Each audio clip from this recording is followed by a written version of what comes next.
Yun, the Grand General of Bukshan, is the one who uses martial arts to suppress the chaotic political situation. After pacifying the world, Yun placed Urim on the throne and appointed 6 close aides who had been through life and death with him as kings to assist the new emperor. But peace only lasted for a moment. A sudden black storm arrived, bringing ominous signs. The rain began to fall silently, as if signaling an unavoidable event. From the midst of the chaotic heavens and earth, a shadow fell, a charred body carrying a terrifying mystery about to be unveiled. Yun fell in a pitiful state, his whole body soaked in blood, his eyes stunned amidst the cold rain. Despite being severely wounded, Xianhua still forced himself up, gritting his teeth to endure the pain, refusing to fall easily. As he just lifted his head, he suddenly trembled. Familiar figures were closing in through the rain. On the rocky peak, under the dim moonlight, the 6 kings who had been through life and death with him now stood facing him like strangers. Xianhua blankly exclaimed, "6 kings, are you betraying me?" His heart shattered more than his external wounds. One of the 6 kings stepped forward, cold eyes, uttering words like a verdict. "Grand General, now is the time for you to leave." Xianhua screamed madly, calling out the traitor's title directly. "Have you forgot me already, Sword King?" Blood mixed with rainwater flowed down his battered face. Xianhua choked as he named himself, as if begging for any remaining memory. But the only answer was blood. From a body that kept bleeding endlessly, trust was torn apart bit by bit. Though his body was nearly exhausted, Xianhua still stood up, not to survive, but to face betrayal with the last gaze of a general. Xianhua's eyes widened in horror, reflecting the cruel truth. The end was approaching. One of the kings stepped forward, drawing a cold sword. "With that body, what else can you do, Grand General?" The response was an explosive leap into a sea of fire. Xianhua chose to resist rather than kneel. Despite being at his limit, Xianhua charged forward, regardless of the predetermined outcome. "Even if I do this, will anything change?" Amidst the fiercely blazing light, Xianhua's final figure became a symbol of unyielding resistance. The kings were horrified by Xianhua's power. A heavily wounded body could still emit a terrifying force. Xianhua faced the traitor, enunciating each word. "I cannot die and let you live comfortably. If I must die, I will take you down with me." Before the blood could stop flowing, Xianhua gathered his energy and burst out. "Behold my final descent dance, Yun." In that determined gaze was the last dance, the destructive dance of a betrayed war god. The kings wavered, some doubted, others stepped back. But the Sword King shouted loudly, "Stop talking nonsense, prepare to fight." All the masters were astonished when Yun, despite his battered body, unleashed an aura that even those at the supernatural realm had to respect. He truly deserved the title of war god. The corner of Yun's mouth slightly curled, blood spilling down, but his eyes remained extremely clear. Despite the pain, he did not give up. Yun told himself, this body could only hold on for half an hour. In that short time, could he face 6 supernatural masters? He suppressed negative thoughts and focused all his spirit on the battle. If he could not survive, at least he would drag one enemy down to hell with him. Shouting loudly, Yun challenged all his enemies at once. Amid the howling wind and rising murderous aura, Yun's eyes showed loneliness. He whispered, remembering someone, "If you were here, everything would be different. Where are you?"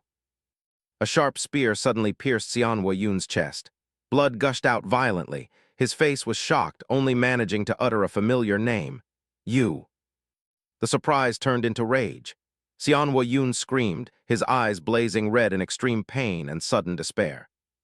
From behind, a sneaky attacker approached, whispering coldly. Although Xianhua's body was battered, he did not expect this person could unleash such power even after losing his legs. Amid the blood pooling around his eyes, Xianhua froze. That voice, it could not be mistaken. His gaze gradually turned to despair. A figure dressed in royal attire appeared in the rain. A calm smile appeared on his face as he pronounced the verdict. "Just as I thought, you cannot be allowed to survive." This man was the younger brother he once trusted most.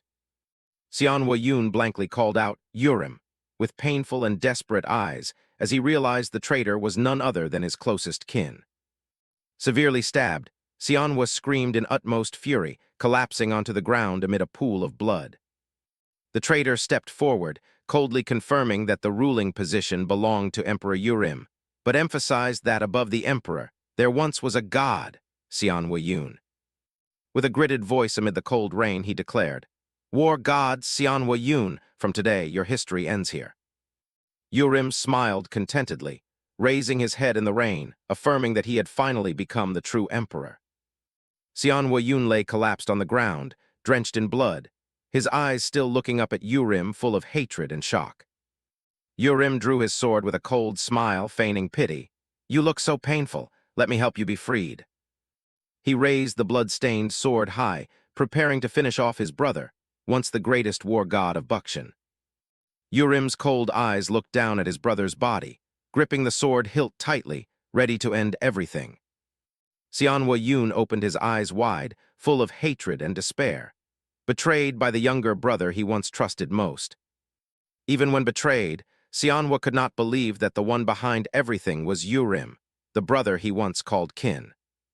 Lying in a pool of blood, Xianhua sobbed, calling the traitor's name, his eyes filled with pain and despair. Xianhua's bloodied hand trembled as it touched the ground, still unwilling to let go of the name Rim, the last trust he had. From where his body fell, a mysterious blue light burst forth, as if awakening something beyond the ordinary. A pillar of bright blue energy exploded in space, twisting the void as if guiding a restless soul. The male lead gasped in the darkness, sweat dripping down his soaked face, as if just escaping a nightmare resurrected from death. In front of him was a faint blue flame burning dimly, the space dark and suffocating. He murmured, not understanding where he was, only knowing it was hot and extremely strange. With a doubtful gaze, he placed his hand on the ground. The cold spread, but the chilling feeling made him wonder, was this purgatory? When he clearly saw his hand wet, he was shocked to discover what flowed on the ground was water. He bent down to look into the reflective water, and was shocked to see his own living face clearly in the shimmering mirror. Emotions mixed between fear and amazement. The male lead panicked as the water surface suddenly rippled, a strange force pulling him down as if drowning him into his own memories. He looked up at the swirling whirlpool around him, confused and frightened, asking, "What is this?" When ancient characters appeared all over the stone wall, a terrifying premonition flashed in his mind. Impossible. The male lead was stunned when he saw a child reflected in the water. The face was himself as a child. He went silent, eyes full of sorrow and despair. "I can't endure any more," a strange voice echoed from the void behind. The boy looked up through the hole in the ceiling, clearly sensing someone standing outside. The blue flames flickered and the guard's voice sounded. They were only following orders, but guilt began to emerge. Before the huge cauldron of fire, two soldiers looked at each other, unable to hide their disgust at having to throw living children into the pot to be burned. One of them exclaimed, "The palace lord is truly cruel. How could he order to burn his own flesh and blood alive?" In the prison cell, the male lead desperately slammed his hand against the wall, his eyes blazing with pain. The truth was that he himself was the medicine. When the protagonist's hand touched the wall carved with talismans, a sudden backlash of energy startled him. The violent shock threw him headlong into the water at the bottom of the furnace, his palm burning painfully, gritting his teeth in agony. He clutched his head and struggled to sit up, eyes wide with panic. This small body was too weak. At this rate, escaping was impossible. Looking up at the furnace wall where blue flames flickered, he gradually realized the structure, a giant cauldron boiling everything inside. Whispers echoed outside, a child being boiled alive. His whole body trembled. Was that child himself? Looking up at the open sky above the furnace, the male lead was horrified to see the Chenghua flames raging fiercely, the blue light flooding the space like a hell on earth. In panic, the male lead realized he was inside Chenghua. The horrifying truth made him break out in cold sweat. Outside, two soldiers talked fearfully. Chenghua was boiling fiercely, the heat so intense it could burn bones to ashes. The male lead collapsed in the water, breathing heavily. The burning heat spreading through his body made him even more desperate. He struggled to breathe amid the suffocating air, whispering in despair, If this continued before being burned alive, his mind would also vanish. The male lead gradually lost consciousness amid the scorching heat, his final thoughts fading in despair. In delirium, a strange light appeared, a faint voice calling from somewhere. "Hwa Yuna." His eyes widened. That light was calling his name like a ray of hope in hell. "Sianhwa Yun." The voice became clearer, startling the male lead. This was a familiar voice. A mysterious white-haired man stepped out from the light, standing before him as if descending from a sacred realm. The male lead screamed in horror, recognizing that the person who appeared was his master. He knelt down, urgently asking how his master could come to this place, where he thought no one could save him. A voice echoed as if from the heavens, revealing, "The descent dance of the incarnation is the dream of the incarnation." The scene appeared, blue flames engulfing a giant furnace where the incarnation was born. The voice affirmed, "This is the stage of the incarnation." The male lead's master angrily shouted, his stern gaze piercing through the flames. "What are you doing?" The male lead stood motionless, eyes wide as a mysterious sound echoed in his mind. "Jump." Immediately, his foot stomped hard on the water, as if an instinct had just been awakened. Although he did not understand why he was possessed by this boy's body, he clearly felt one certainty. He could not die here. He could not fall while the traitors were still alive out there. In this critical moment, the only thing he could trust was what his master left behind, the inherited magical dance. The male lead's eyes blazed brightly, his aura surging, the descent dance of the incarnation. The Chingua flame blazed brightly around the sacred censer, radiating such intense heat that the surrounding atmosphere seemed distorted. Two guards stood solemnly watching the ongoing ritual.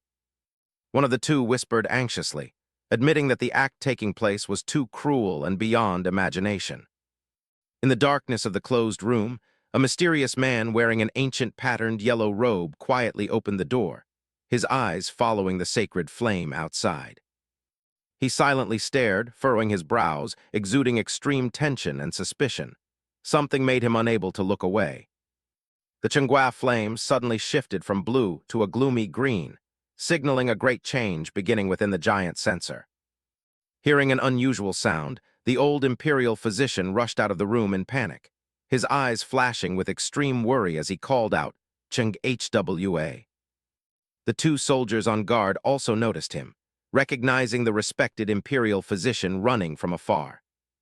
They whispered to each other, recalling that the physician had cared for the young master for 15 years, like a father to his own son.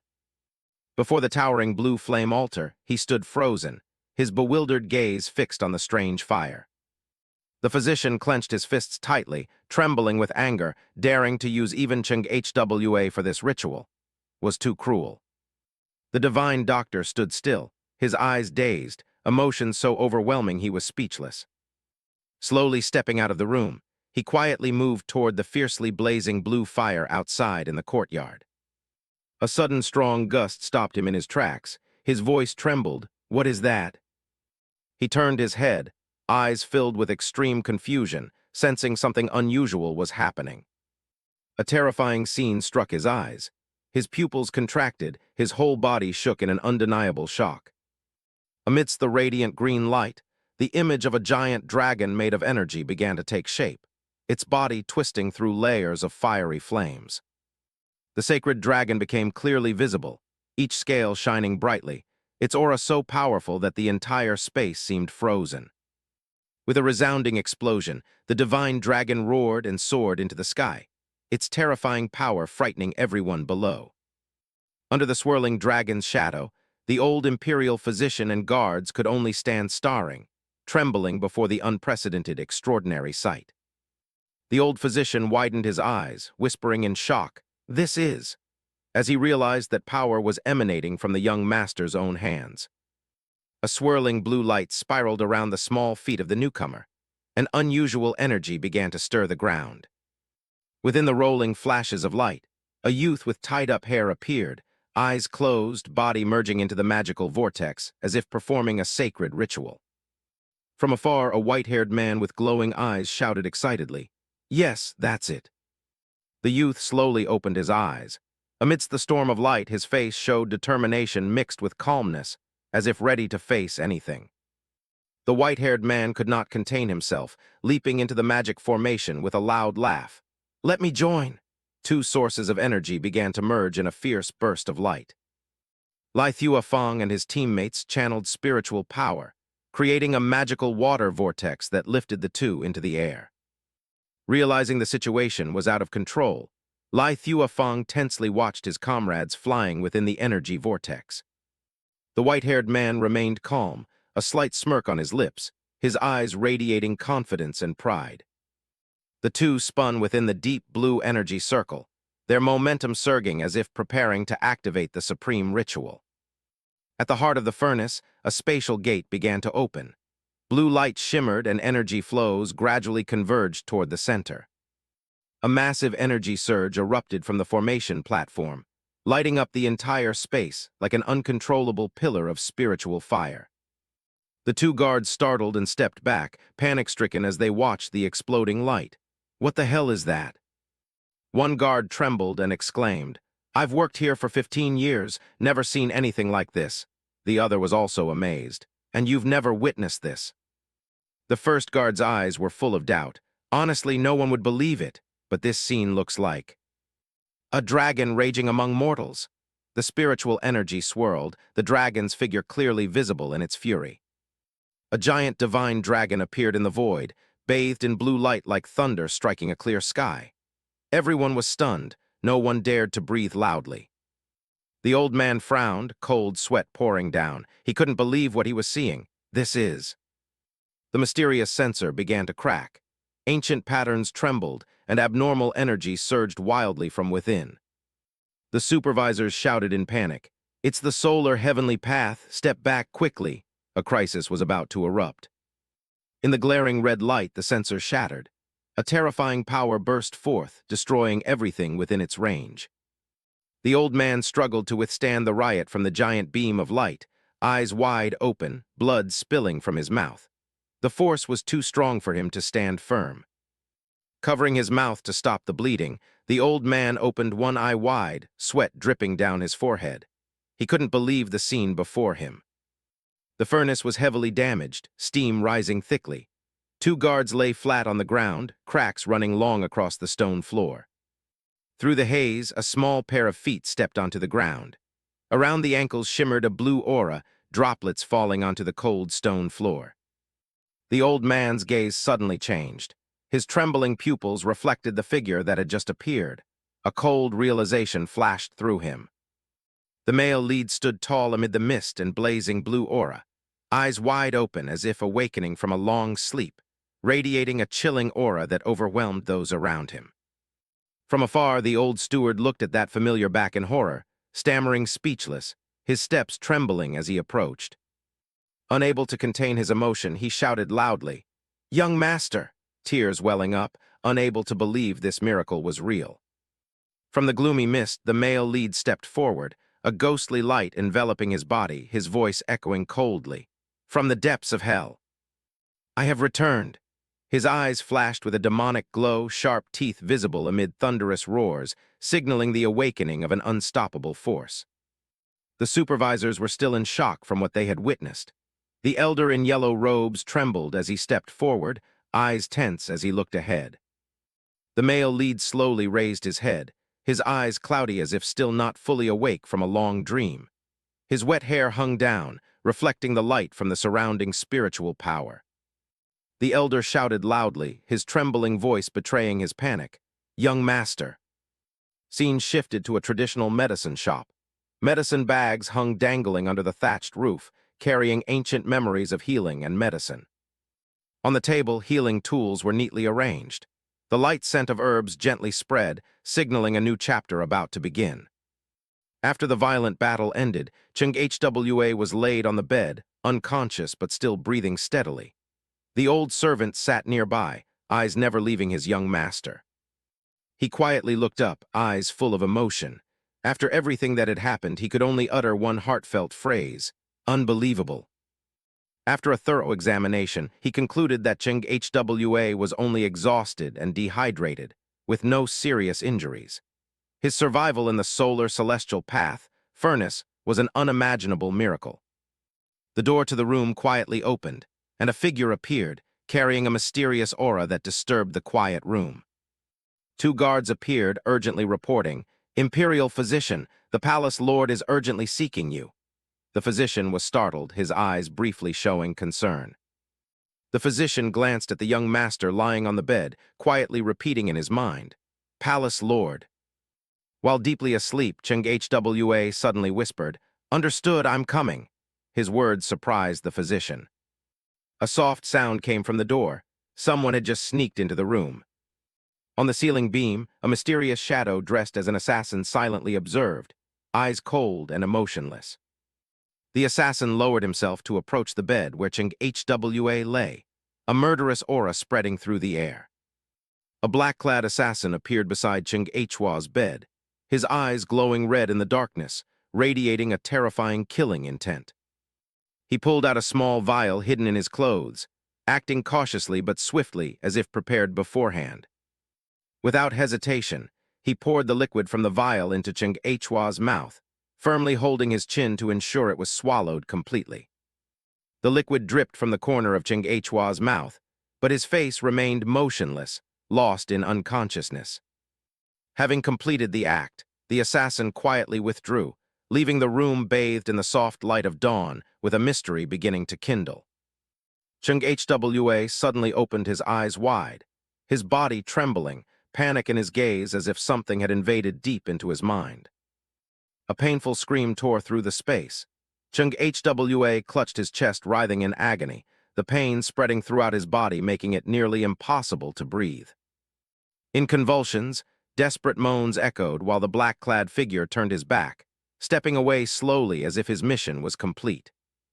The masked man coldly turned his head, eyes blazing red.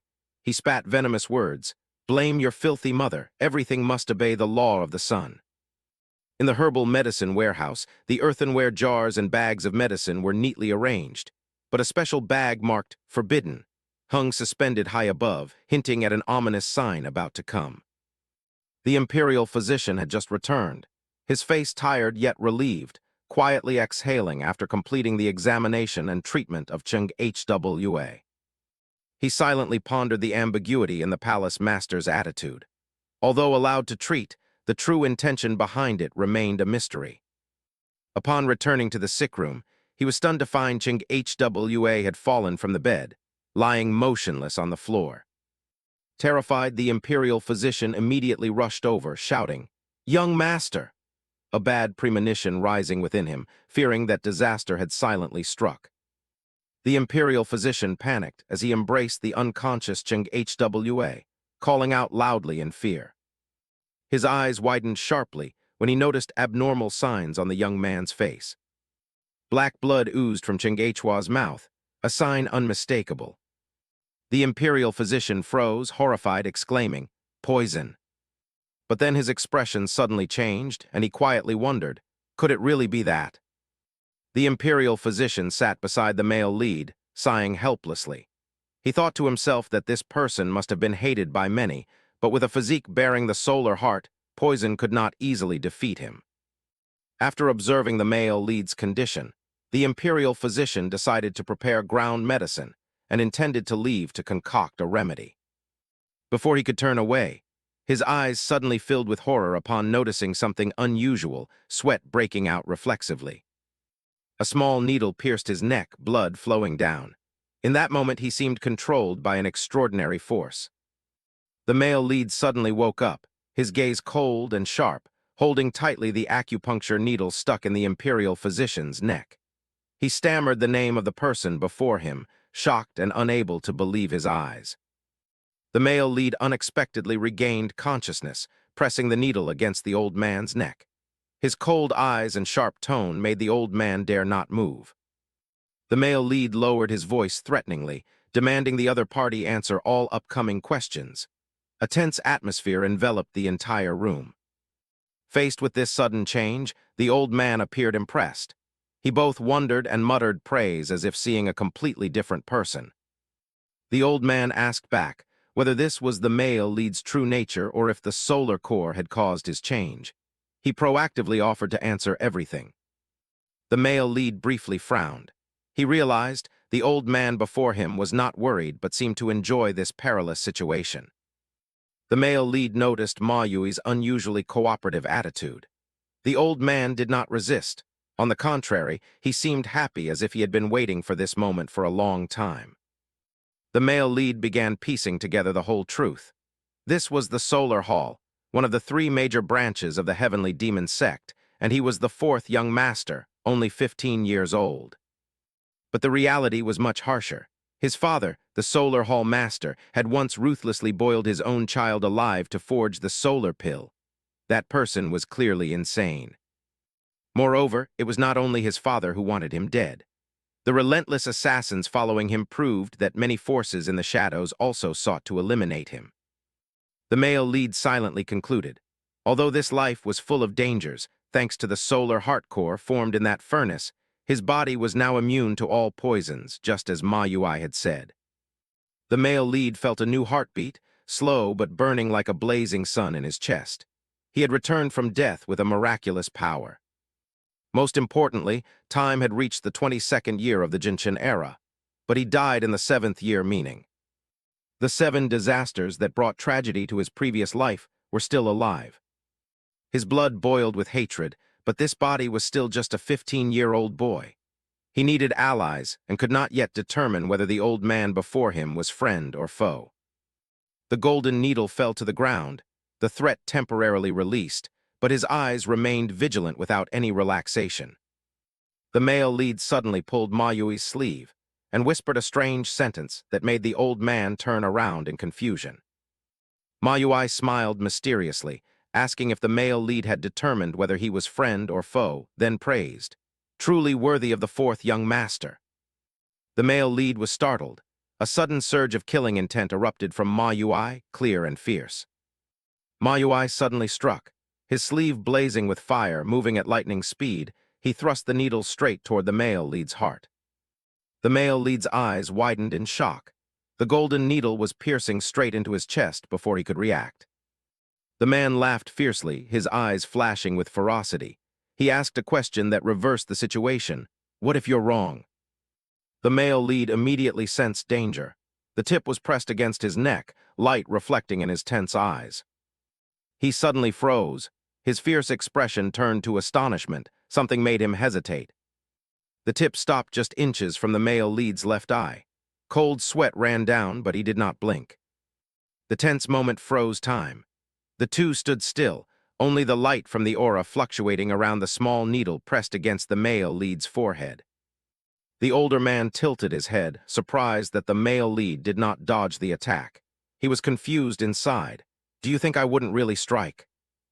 The male lead held his gaze steady, smiling coldly.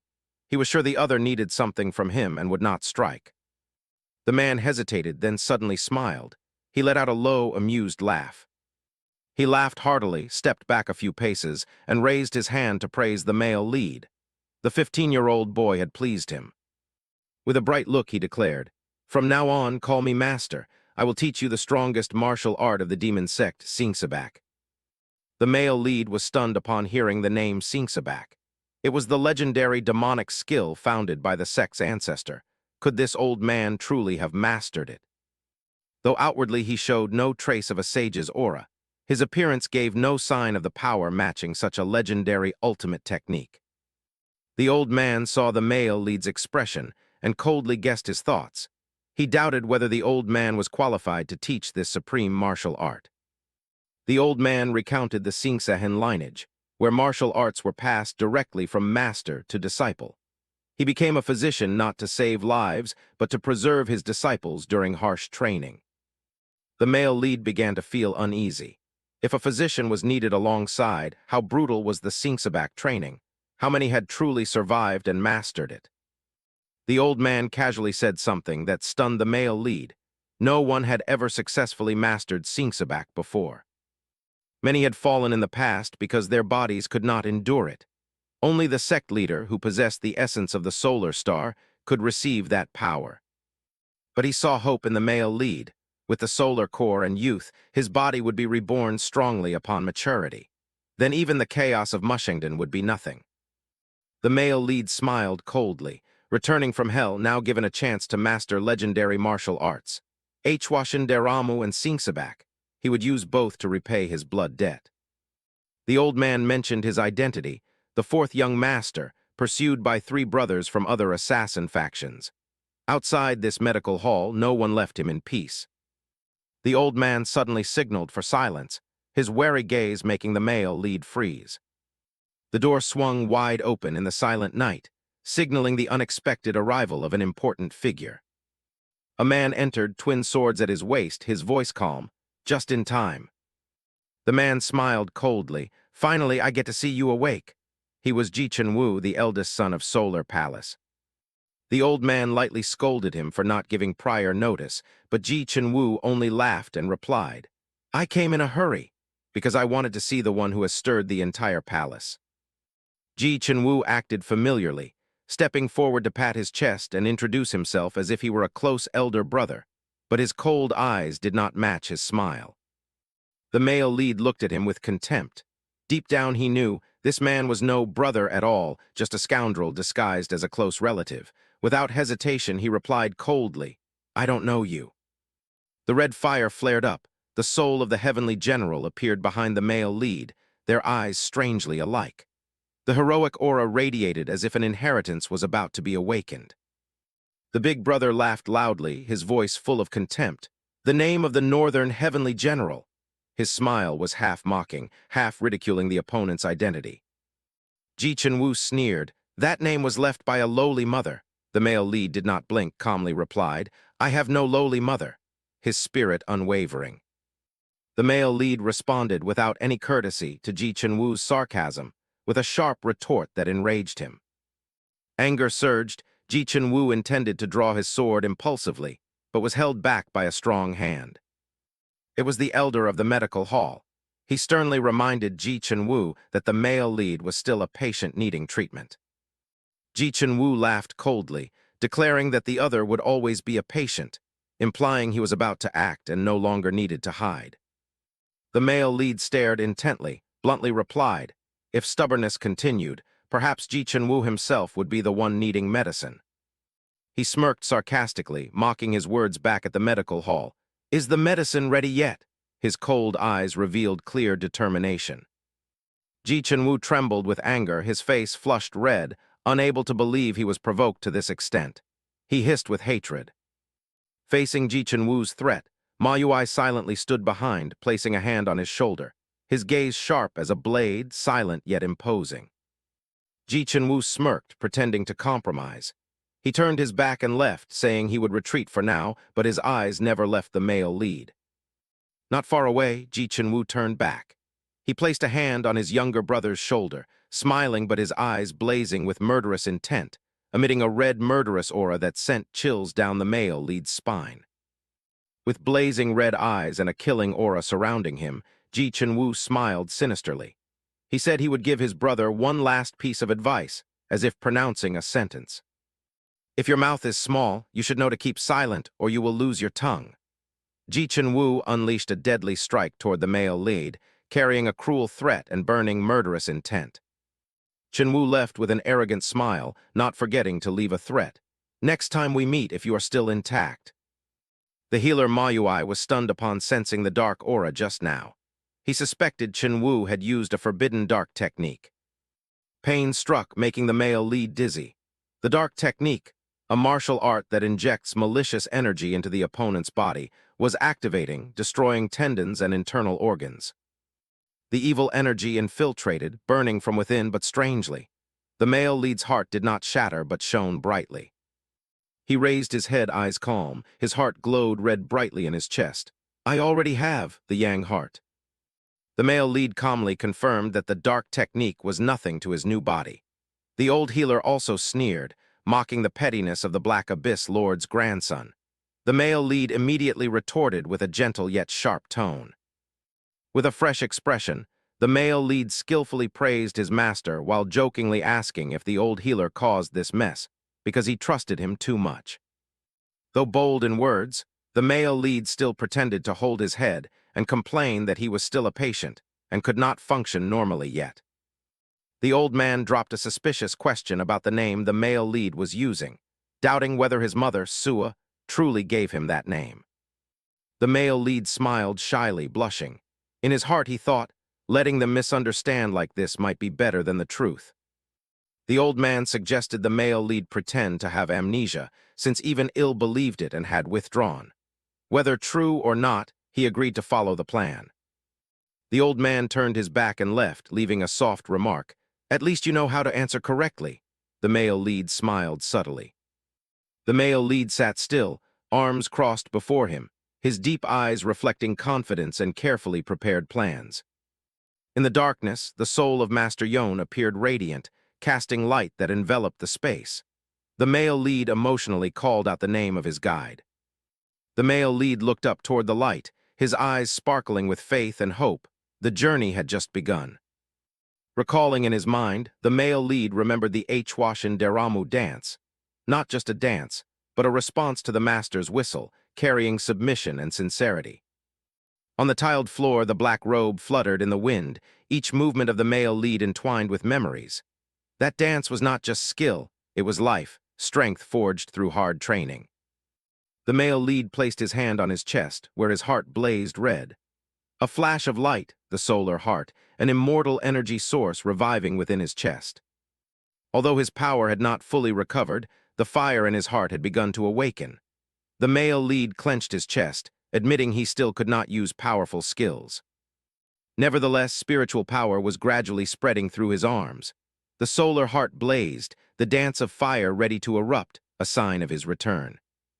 The male lead performed each move of the Hwashin Deramu form, blending the power of the sun into every graceful motion as if dancing. The blazing red flames flared around his body, carrying memories of joyful training and the desire to grow stronger, emotions he had once forgotten. In the dazzling flames, the male lead's eyes shone with absolute focus, his whole body immersed in a meditative state to control the energy. A smile full of happiness spread across his lips, the joy of someone gradually reclaiming himself, becoming stronger step by step. From the ground, he leapt up through the sea of fire, his figure shining like a shooting star crossing the night, executing a new explosive move. The male lead stood in the center of the arena, burning with spirit after using fire dance. In a moment of enlightenment, he sensed a perfect ray hidden in the dance. He understood, whether for revenge or independence, the first thing to seek was the way of martial arts. The male lead clenched his fist firmly, eyes resolute. He vowed to conquer the Yang heart and master the supreme art of Sun and Moon Saint Spirit, two ultimate martial arts never attained in his past life. Turning aside, the male lead muttered as if mocking himself, "It's just a dance." His cold eyes hid determination. He did not reveal his true feelings. From afar, a young woman in black appeared, watching the male lead intently. Though doubtful, she softly replied, "If you say so, I will believe." Another person approached asking about Jang Myung. The male lead walked slowly, replying that Jang Myung had left. When questioned further, he gently changed the subject, praising some recent moves as quite good. Ilseonchen evaluated the dance Hwaryun just performed, bluntly pointing out it lacked core mental techniques and was merely empty movements. Hwaryun pondered silently, admitting Ilseonchen had keenly noticed what was hidden in Hwashin Deramu, the ability of a true master. Hwaryun suddenly asked, "Do you still remember me?" But Ilseonchen replied briefly, "No." Ilseonchen smiled and introduced himself. He was the Dharma leader of the Sun God Palace, Northern General Ilseonchen. Without hesitation, the male lead responded, "I am Hwaryun." His eyes were firm, as if ready to face the destiny ahead. Ilseonchen was stunned upon hearing the name Hwaryun. A flash of surprise lit his eyes, as if the past had just come alive in a moment. Then he laughed heartily, calling it the name of a martial god. He asked Hwaryun if Sura had given him that name. Hwaryun did not care about the origin of the name. He coldly asked Ilseonchen directly whether he could be considered an ally. For him, the important thing was not the name, but the choice of which side to stand on. Ilseonchen smirked challengingly. He declared he would not use internal energy, only fighting with his right hand, an arrogant way to test Hwaryun's strength. Yun slightly curled his lips. A duel, not a bad opponent, but in his mind he was still amazed because all he was doing was a dance. Ilseonchen clenched his fist tightly, his eyes serious. He did not blame Yun for rushing forward, only reminded that any dance or martial technique, if used to cause harm, becomes a weapon. The distance between them was swallowed by the aura radiating from Ilseonchen. He spoke in a deep voice, saying that a bare-handed person like Yun at least needed a shield to survive. That statement made Yun pause. He suddenly realized this fight was not just a simple test. Ilseonchen was hinting at something about to happen tonight. Without giving Yun time to think further, Ilseonchen suddenly launched a powerful punch forward, his momentum surging like a storm. Reacting in an instant, Yun leaned aside to dodge the strike. His eyes were now cold and decisive, his hair flying along the path of his fist. Ilseonchen was momentarily startled. His eyes clearly showed surprise at Yun's reaction beyond expectations, someone he once thought was just a dancer. Ilseonchen was surprised when he sensed something in Yun's recent technique. His eyes widened, unable to hide his astonishment. Yun launched a sharp counterattack, his cold gaze, fist piercing through the defense with lightning speed. Yun spun around, perfectly combining speed and strength, creating a powerful punch like a storm sweeping down on his opponent. Ilseonchen recognized the move, Changbyup Changlin Joylek. His eyes were full of shock, unable to believe what was happening. Without hesitation, Yun continued charging like a meteor falling, his power gathering all his killing intent and determination. Throwing a punch as strong as thunder, the protagonist caused the ground to crack, his momentum pressing fiercely toward the opponent. Master Sa was stunned. Although the opponent had no internal energy, that technique carried the force of a real spear. He admitted that he had unconsciously used internal energy to block the strike, but still completely failed on the first move. The protagonist clasped his hands in salute, humbly thanked, and asked again, "Are you really the famous Master Sa?" Upon hearing this, the protagonist was puzzled when the other party suggested, "If so, should I add a second move?" Ilseonchen suddenly unleashed a deadly strike, descending from above with the momentum of a supreme sword technique, startling the protagonist who realized, could he be a swordsman? In a life-or-death moment, Ilseonchen launched a series of palm strikes like stabbing swords, but the protagonist remained calm, his gaze unwavering. When cornered, the protagonist suddenly awakened, understanding the meaning of the shield Ilseonchen had mentioned. It was an opportunity to forge oneself in real combat. With burning determination, the protagonist activated energy blazing like fire, his eyes sharp and full of killing intent, ready to confront. This time, the protagonist was the attacker. The strike wrapped in explosive energy forced Ilseonchen to dodge in surprise, his expression clearly showing astonishment. Master Sa laughed confidently. "Going airborne? A bad move, Master Sa." The protagonist rushed forward like a storm, red lightning twisting around his body. He responded, "Even if it is the essence of Japanese palace martial arts, you still have shortcomings." The protagonist's spinning charge caught Master Sa off guard. The spinning kick soared and struck Master Sa's chest directly, its force sweeping everything away. The protagonist landed amidst blazing red energy, calm but exuding terrifying pressure. Facing him, Ilseonchen knelt on one knee, eyes shocked by the overwhelming power beyond expectation. Ilseonchen slowly stood up, smiling solemnly. In his heart, he couldn't help but marvel at the protagonist's terrifying talent, unsure if it was due to effective training plans or if this person was born with extraordinary bloodline. After the battle, the protagonist smiled and asked again, "What a dance! Just as you said, right, Master Sa?" His eyes shone with excitement and confidence. Master Sa also smiled in return. "I intended to give you a shield, but unexpectedly you already possess a blade too sharp." The protagonist humbly replied, "If you had used both hands and real internal energy, I'd probably be lying in a pool of blood now." Master Sa gazed into the distance, softly saying, "Cultivating internal energy is easy, but training a person is difficult. And you, Master Sa, have truly gained real capability." The protagonist silently thought, Time might be my biggest problem. A voice rang out, "That child has no memories," causing Ilseonchen to be surprised. The silver-haired elder stepped forward, explaining that the protagonist sometimes still remembered a few things, like that dance, for example. Ilseonchen was surprised by Jang Myung's concern and directly asked why he had come here. Jang Myung handed over a scroll and declared he came to deliver an order from the palace lord, a directive involving Mukenho's intervention. The protagonist turned to look at Master Jang Myung, his eyes filled with doubt. The teacher silently bowed his head, needing no words. The answer was already clear. In front of everyone, the messenger declared, "Young Master Sa must kneel, as this is a holy order from the palace lord." The protagonist softly replied, "Yes." The corner of young Master Sa's lips slightly curled. Though unspoken, that smile was full of self-control, as if he had anticipated everything.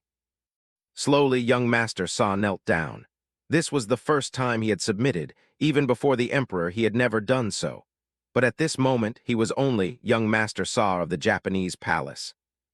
The messenger announced, "Sa Mumyong's condition has improved. From today, return to Chilgak Tower and prepare for the naming ceremony tomorrow." After a brief hesitation, young Master Sa decisively responded, "Understood." The protagonist silently thought about the upcoming naming ritual. Although he officially had no title yet in his heart, he was always HWA Yoon. While kneeling as ordered, the protagonist's eyes quietly met a scrutinizing gaze from an elder. A tense atmosphere lightly spread. Someone objected, arguing that the inspection ritual was meaningless for someone who had lost their memory. But the elder simply replied, "That is how we do things." The protagonist turned back wondering, besides obeying orders, what else could he do? Even though this place was a branch of the demon sect, did it really need a heretical ritual? The elder smiled and reminded, "When receiving orders from the palace lord, people of the Japanese palace must respond. Everything follows the sun law. That is how obedience is shown." In the darkness glowing red, an assassin with shining eyes thought silently, "It's not difficult, but..." The protagonist, with a calm yet thoughtful expression, recalled, "Those who tried to assassinate me also said that." When suspicion arose within, could it be that the palace lord himself sent the assassins? The protagonist still maintained etiquette and said, "Everything follows the law of the sun." A scroll was suddenly handed over, causing the protagonist to pause, unable to hide his confusion. With a decisive motion, the protagonist took the scroll with both hands, silently accepting the order, his eyes still filled with deep doubt in his mind. HWA Yoon was bewildered when receiving the scroll from the messenger. The man opposite smiled meaningfully, speaking of memories. Whether they existed or not, it would not change HWA Yoon's life. The master standing beside added, affirming, "With or without memories, HWA Yoon's path would remain unchanged.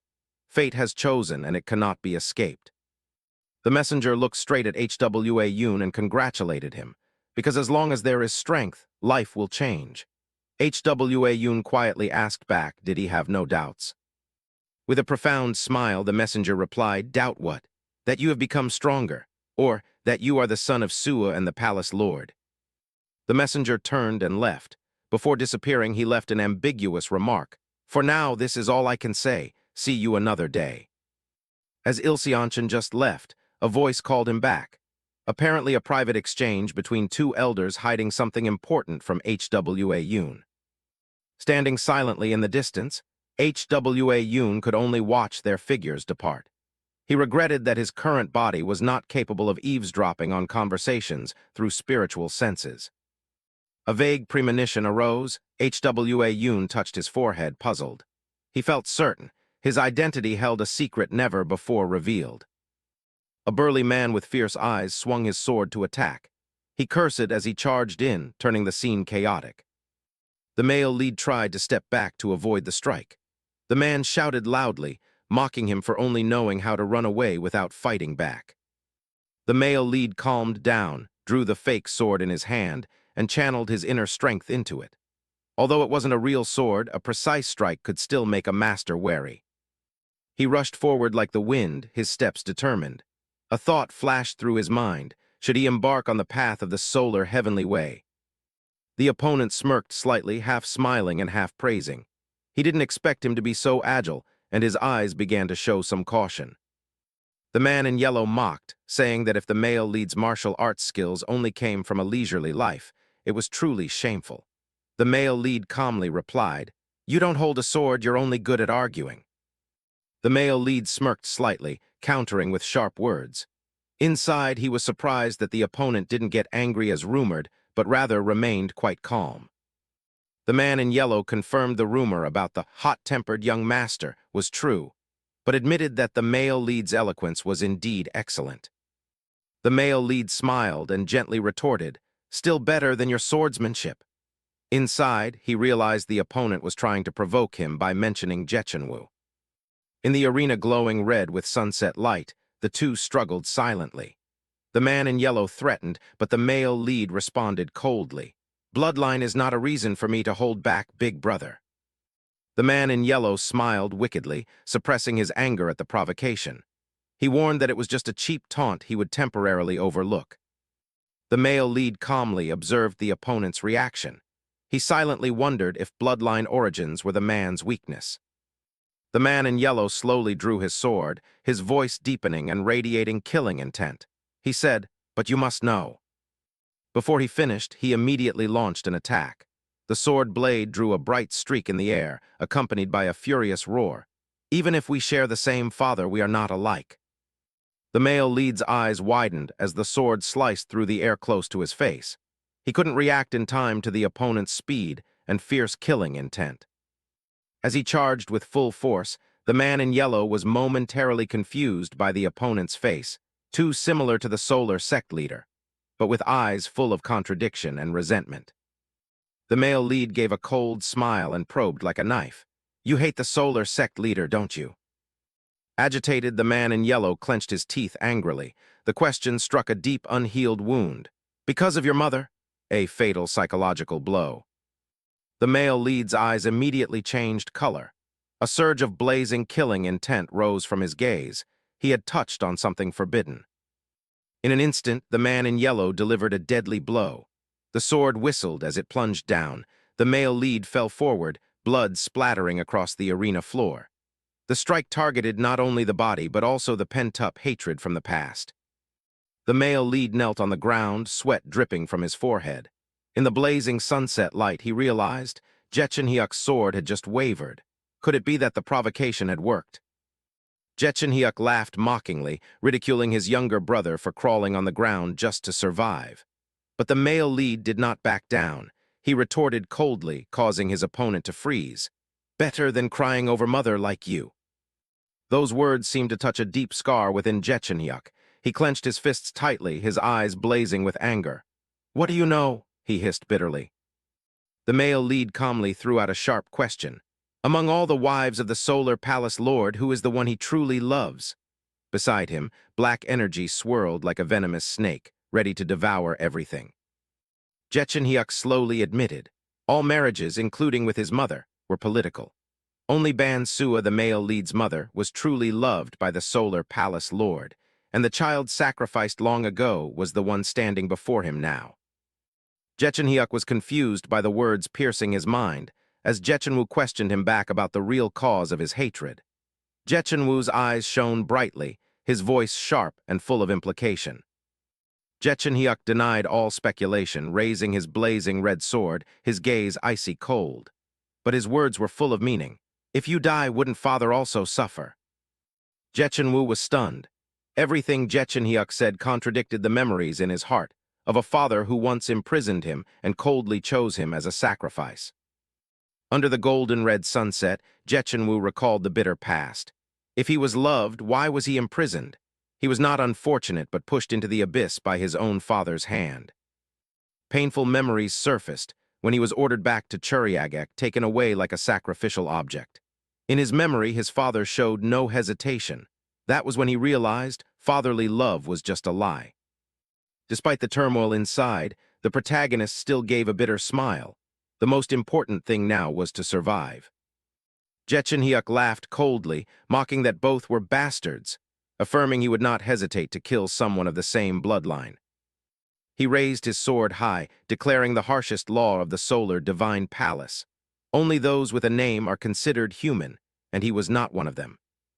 The protagonist was stripped of all rights to exist, judged that no one would care about his death. Refusing to accept fate, the protagonist launched a fierce counterattack, determined to fight for survival against cruel destiny. The male lead entered a room full of medical equipment. He coldly looked at the middle-aged man lying in the hospital bed, Lu Bon Tan, his biological father. Without any emotion on his face, he silently observed. Lu Bon Tan noticed the male lead's presence. He sat up, his eyes shocked upon seeing his son. He tried to speak, but the male lead only looked at him with cold eyes. The male lead did not respond to his father, only placed an object, possibly evidence or a keepsake, on the table. Lu Bon Tan was stunned, his eyes full of regret mixed with fear. The atmosphere between them froze. Lu Bon Tan tried to justify or explain something, but the male lead remained silent. He turned his back and walked away, leaving no chance for his father to explain. The door closed behind the male lead. Inside the hospital room, Lu Bon Tan slumped down, his eyes empty. The reunion between father and son ended in absolute silence and unspoken severance. The male lead landed on a wasteland after a fierce battle. Blood stained his clothes, his hand gripping a broken sword hilt tightly. Around him lay scattered enemy corpses, silent as evidence of the slaughter. He staggered to his feet, eyes gazing distantly toward the blazing horizon. From behind, a faint call sounded. A white-haired girl stepped out of the shadows, trembling as she held a cracked communication device. The male lead turned around and recognized an old acquaintance, the one who had once betrayed him. They looked at each other in silence. The atmosphere was thick with caution and unhealed wounds. The girl stepped closer, removing her hood. Her face was covered with bruises and dried blood. She handed him the communication device, softly saying, "They are still alive." Those words made his eyes light up. The male lead clenched his fist tightly, turning toward the distant ruins. Without hesitation, he strode forward. The next journey was not only for himself, but also for those still waiting. Tiha gritted his teeth against the pain, but his eyes showed no sign of retreat. He gripped the pair of twin swords tightly, preparing to counterattack in a perilous situation. Guangsugu unleashed a storm-like slash, his fierce power shattering the surrounding space.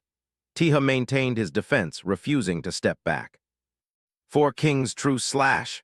The ultimate technique was unleashed, but Tiha was prepared just as the northern martial king had calculated. Tiha tensed and spun, activating the granted shield, the only thing capable of neutralizing the destructive strike before him. Guangsugu's entire body blazed with crimson demonic energy, his momentum soaring to its peak. The battle was truly beginning now. Demonic energy surged around Guangsugu's fist. He clenched his hand tightly, ready to deliver a finishing blow full of killing intent. A punch exploded like a meteor crashing down. Guangsugu closed in, striking Tiha directly with destructive force. The terrible explosion swept everything around. Dust and sand filled the air. Tiha's figure was thrown back amid the shockwave. Amid the destructive whirlwind, an old man with silver hair appeared, frowning slightly. He remained unshaken by the sweeping aftershocks. The northern martial king calmly stepped out of the smoke. Behind him, Tiha gasped for breath, his eyes full of astonishment and gratitude. Guangsugu clenched his hand, concentrating his internal energy into his palm. Though the battle paused, his gaze remained sharp as a blade. Tiha rushed forward to block, shouting harshly, "Elder Yang, he belongs to me." But the northern martial king coldly replied, "The life of the second young master does not belong to him alone." The northern martial king emphasized each word, affirming that the honor of the tranquil cloud society must not be stained. Tiha was shocked to see that a single block had caused the elder's hand to bleed. Dark purple demonic energy swirled around the northern martial king. He solemnly declared he would personally handle everything here and take full responsibility. Guangsugu watched cautiously, cold sweat dripping from his forehead. Though confident, he knew clearly, against a great master he had no chance of winning. Guangsugu quickly calculated. If he could find an opening in his opponent's defense, he would seize the chance to counterattack. The northern martial king charged forward with surging momentum. Guangsugu immediately took a defensive stance but could not hide his confusion. Guangsugu feigned a mocking laugh, taunting, "Really? An old man joining the kids' game?" Tiha gritted his teeth, clearly feeling the oppressive aura from the demonic energy. Before he could react, the battle turned. Guangsugu suddenly unleashed a thunderous punch, nearly blowing the northern martial king's head apart. A bold and cunning move.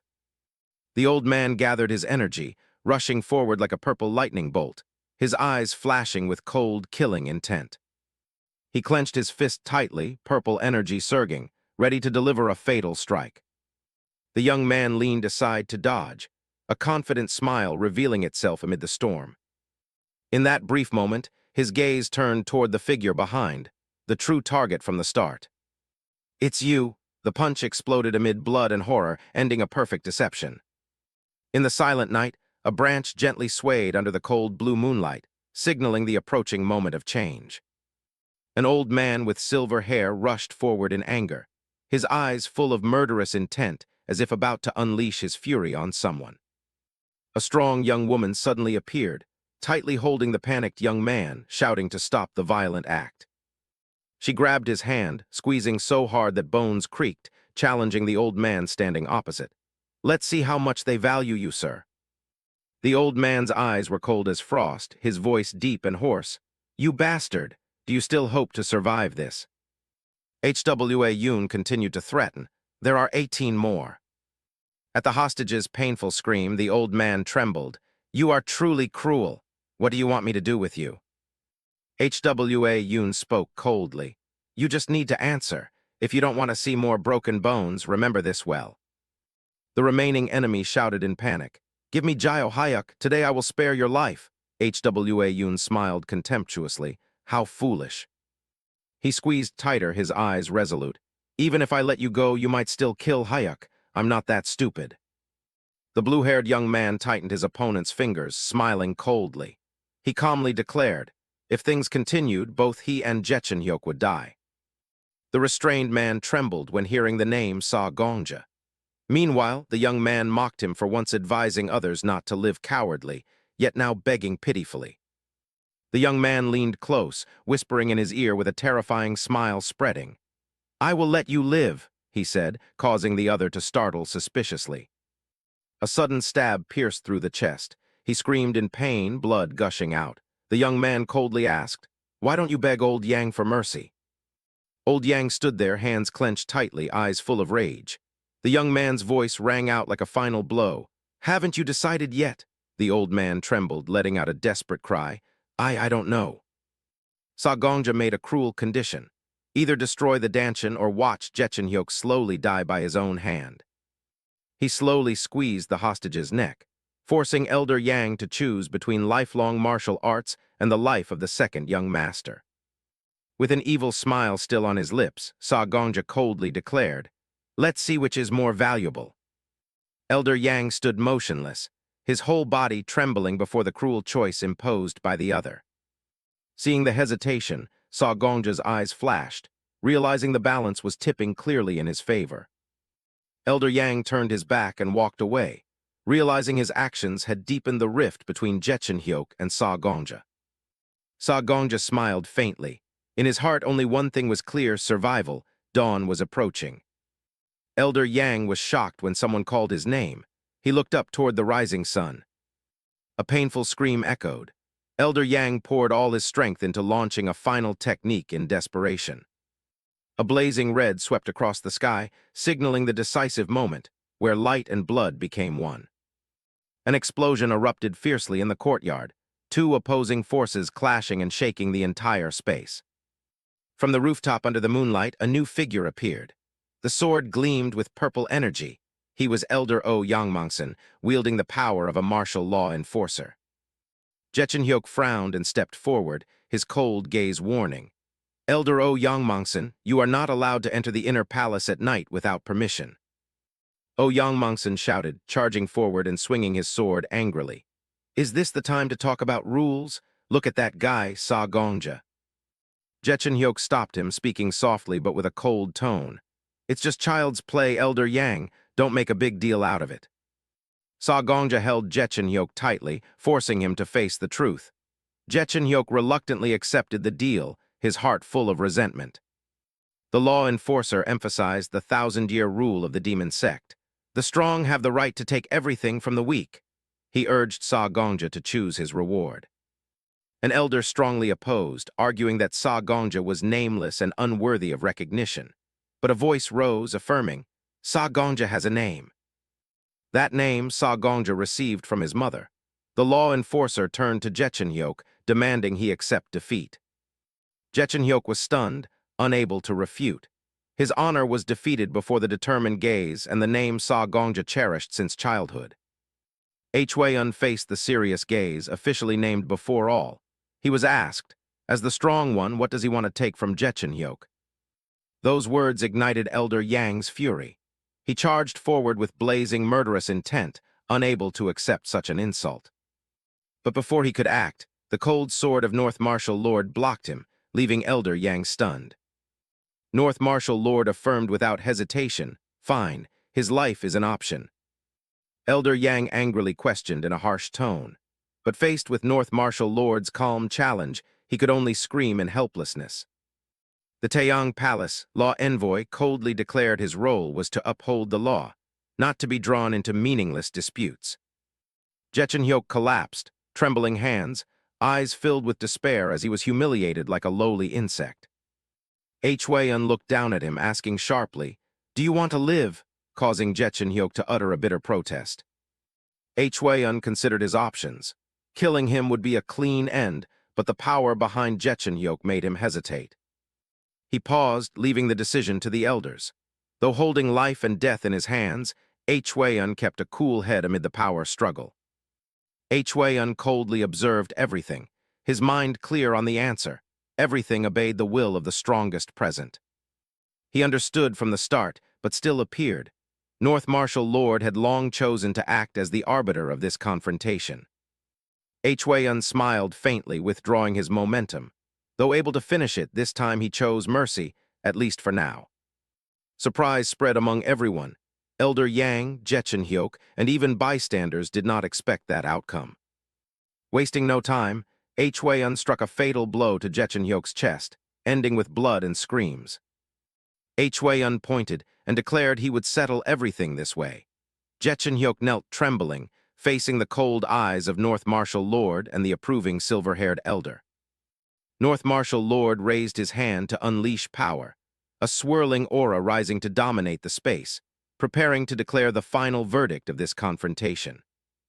North Martial King coldly ordered, "O Yangmongson, return to the Silent Cloud Assembly." He also warned that the nighttime palace intrusion would be dealt with later. He declared no pursuit of responsibility for the fight between Hwayun and Hyok, as the loser had accepted the outcome. Hyok looked up, bitterly calling Hwayun's name. Hyok slapped O Yangmongson's shoulder, laughing provocatively. "That low woman named you. Will you dare repeat that in front of everyone tomorrow?" Hyok was defeated. North Martial Lord ordered Elder Yangmongson to return to Silent Cloud Assembly, promising to handle the nighttime intrusion later. He declared the duel between Hwayun and Hyok would not be pursued according to the loser's will, while Hyok coldly repeated Hwayun's name with hidden meaning. Hyok slapped Elder Yang's shoulder, mocking Hwayun as one given a lowly name by a woman, provoking him to dare mention it again at tomorrow's naming ceremony. North Martial Lord responded thoughtfully with cold eyes that his standards had never changed.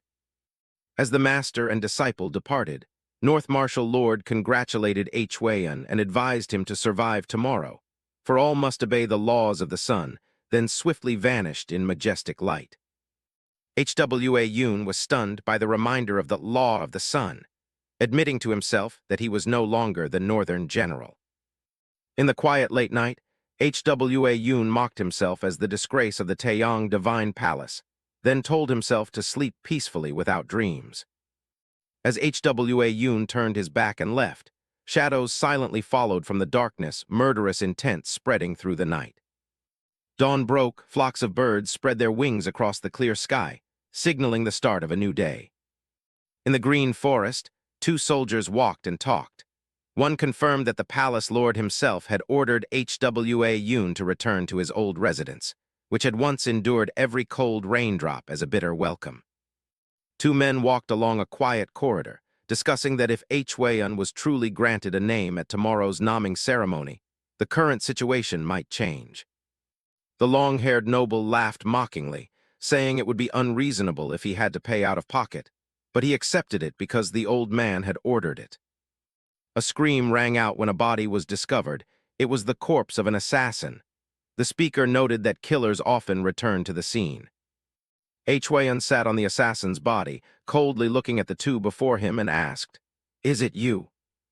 The long-haired noble laughed loudly, denying responsibility and mocking that he was neither Sa Gongja nor the second young master, but called himself the third young master Jechenhin, Hwa's older brother. Hwa was stunned, his eyes confused upon hearing the name of the man before him, with only one question echoing in his mind. Who is he? The horse carriage moved towards Bangwa Song Fong in the morning sunlight. Someone reminded that in the upcoming ceremony, just nodding and saying, "Yes, yes, yes," was enough, no need to worry too much. The escort further explained that upon receiving the official name, he would be granted financial support from the Sun Palace, which could be used to repair Chilyagak and buy new clothes or weapons. The blue-haired boy wearing ceremonial clothes with a cold face listened uninterestedly to the rambling words of his companion. In his mind, he only thought, "He keeps talking endlessly." The other suddenly recalled an old matter, turning around with a bright smile. "Have you heard about Elder Yang of the Quiet Cloud Society and the trouble I encountered?" The young man slightly nodded, his eyes calm as he replied, "I just heard about it." Jechenhin was stunned by Hwa's unexpectedly straightforward reaction, his eyes briefly showing caution. He quickly regained a fake smile and continued the conversation in a friendly tone full of implications. Hwa no longer endured it. His icy gaze showed he had seen through the threatening implication in those words. Jechenhin smiled, mentioning the stone as if casually, but every word was aimed directly at Hwa's past. Behind his smile, a fierce spirit tiger appeared, surrounded by killing intent. The accusation had officially been launched. Hwa pondered in silence, admitting this situation was more complicated than previous ambushes. The carriage continued rolling through the mountainous scenery, and Hwa suddenly demanded a condition in return for his cooperation. Jechenhin smiled calmly, suggesting repairing Chilyagak as a form of fair exchange. But Hwa shook his head, smiling, requesting something else. A story, that was all he wanted to hear. Jechenhin turned his head, half smiling and half surprised, replying, "About everything, is that fair?" Hwa Yoon silently thought that perhaps he would have to use another way to find the real answer. He suddenly changed his attitude, patting his older brother strongly, playing the role of a cute younger brother. "You can count on me." Jechenhin was surprised by that trick, but still laughed heartily at his younger brother's adorable flip. Hwa Yoon continued to apply pressure, half joking, half serious, to force Jechenhin into answering. Jechenhin laughed, agreeing to play by his younger brother's rules, ready to answer anything Hwa Yoon wanted to know. Immediately a shout rang out outside, "Stop the carriage." The eldest brother turned his head, his face showing clear suspicion. The guards immediately scattered in 4 directions, surrounding the area as a pre-prepared response. Hwa Yoon frowned. He quickly realized this was no coincidence, a trap was being set. He coldly confirmed his identity. "Hwa Yoon, that is my name." The words made the other person momentarily stunned. Upon hearing the name, the older brother asked Hwa Yoon if it was given by their mother. Hwa Yoon hesitated, feeling confused inside. Hwa Yoon remained silent, thinking. He told himself that whenever his name was mentioned, people always talked about their mother. He needed to find a more skillful way to extract information. The older brother wondered further, asking if anyone else knew Hwa Yoon's name. If not, today he could completely receive a new name. In Hwa Yoon's mind appeared a series of faces. Ji Chun-woo, Ji Chun-hyuk, Elder O, Lawyer Seonchin, and even Ma Yui, the name giver. Everyone already knew, he sighed. I can't hide it anymore. The older brother had to explain. The naming ceremony was only for the direct bloodline of the palace lord. It was a way to announce identity and affirm power, usually held at age 10. But Hwa Yoon's case was different. Hwa Yoon looked straight ahead, his voice full of sorrow. He was the son of an unknown woman named Sua, someone abandoned by both the palace and his father for a long, endless 5 years. A palace guard revealed the truth. Before the naming ceremony, everyone had a childhood name. Even the third young master was once called Dan Wukayung. The guard countered. The issue was not the name. Hwa Yoon had used that identity to invoke the law of supreme power, certified by Yulbeop Jeonju. He would not let it go. That identity cannot be taken lightly. In his heart, Hwa Yoon suspected the other. He acted naive but knew too much. Could there be a spy in the silent cloud society? Recalling the feeling when shaking hands, Hwa Yoon connected all the signs: Dan Wukyoung, the strong aura, and the recently revealed information. If he so easily exposed so many secrets in front of me, then who really is he? Before Hwa Yoon could react, the other sternly warned. The naming ceremony would take place right in the main hall with the presence of the 3 Sun Lords. If Yoon refused to accept the name before them and said he already had one, the consequences would be unpredictable. He began to doubt the true intention behind it. The man admitted no one could predict the actions of the Sun Lords, only that they hated having their authority challenged. Chinwoo, Chinhyuk, or even the quiet cloud society, none would come forward to protect Yoon. On the contrary, this was an opportunity for them to eliminate him. Yoon smiled lightly, a bitter question arising in his mind. If he wanted to survive, should he rely on a third force? The long-haired man smiled meaningfully, affirming to Hwa Yoon that the third force he needed was them. He continued explaining that their organization was different from Black Knight, the Orthodox sect, or local factions, a newly emerging neutral power amid the chaotic situation. When asked for their identity, he casually revealed his strangely shining eyes and declared the organization's name as Herong Trading Co. They declared they would protect Hwa Yoon in the upcoming dangerous situation, but in return, he would have to pay a price with an unspecified condition. In the strange, turbulent space, Hwa Yoon gently but sharply rebutted. If he had to be a subordinate, wouldn't that other person be his younger brother? Hwa Yoon was surprised by the proposal to lead him through the monster land. The other party offered a dangerous choice as a challenge. The long-haired young man smiled confidently, summoning a fiery serpent tiger spirit beast, forcing Hwa Yoon to give a decisive answer. The mysterious creature coiled around his hand, its eyes blazing. The invitation seemed like an order. Younger brother, make your choice. Hwa Yoon was not afraid. With determined eyes, he stepped into the swirling purple aura, facing the pressure without flinching. When the other kneeled to thank him, Hwa Yoon calmly revealed. He was the one who shattered the dark illusion of Dan Jumseong, his grandfather. Hwa Yoon smiled. Memories from his previous life were even more painful than the illusion created by the opponent. The figure behind observed silently, seemingly surprised by his calm attitude. The polite man withdrew with a familiar smile, reminding Hwa Yoon to think carefully before deciding. The final words sounded like a warning. The upcoming ceremony could be where he received his name, or where he was executed. Finally, the group set off from the palace, heading to the naming ceremony, where all schemes would begin to reveal themselves. At the main hall, the 3 Sun Lords were seated, their authority overwhelming, and a solemn atmosphere spreading throughout the great hall. The officials shouted in unison, "Vi letter 1E1N Duong, Tin Quang Nguy letter 1EC7 T Hoa," words of reverent praise. The palace lord declared the opening of the ceremony. Today's candidate, the 4th young master Nameless, stepped forward. In front of the majestic main gate, a horse carriage stopped. A figure stood silently under the blazing sky, as if preparing to enter a great event. A sharp voice shouted from the guard. The escort team immediately stopped. No one dared to disobey. The young man in blue stepped out, smiling politely. He asked, "Who made you wait like this while the naming ceremony is underway?"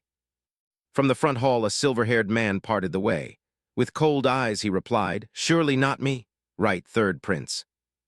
The third prince turned his head, his gaze calm. "Then, shall we go this way?" The silent atmosphere began to stir again.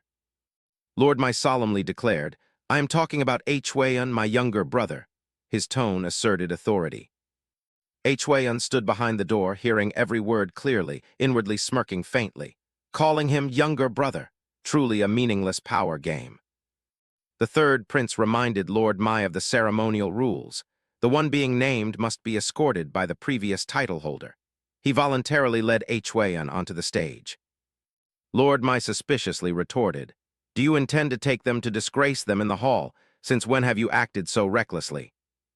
The third prince kept a polite smile, gently recalling their brotherhood and the invitation from the Haryong Trade Guild before, a statement both threatening and probing.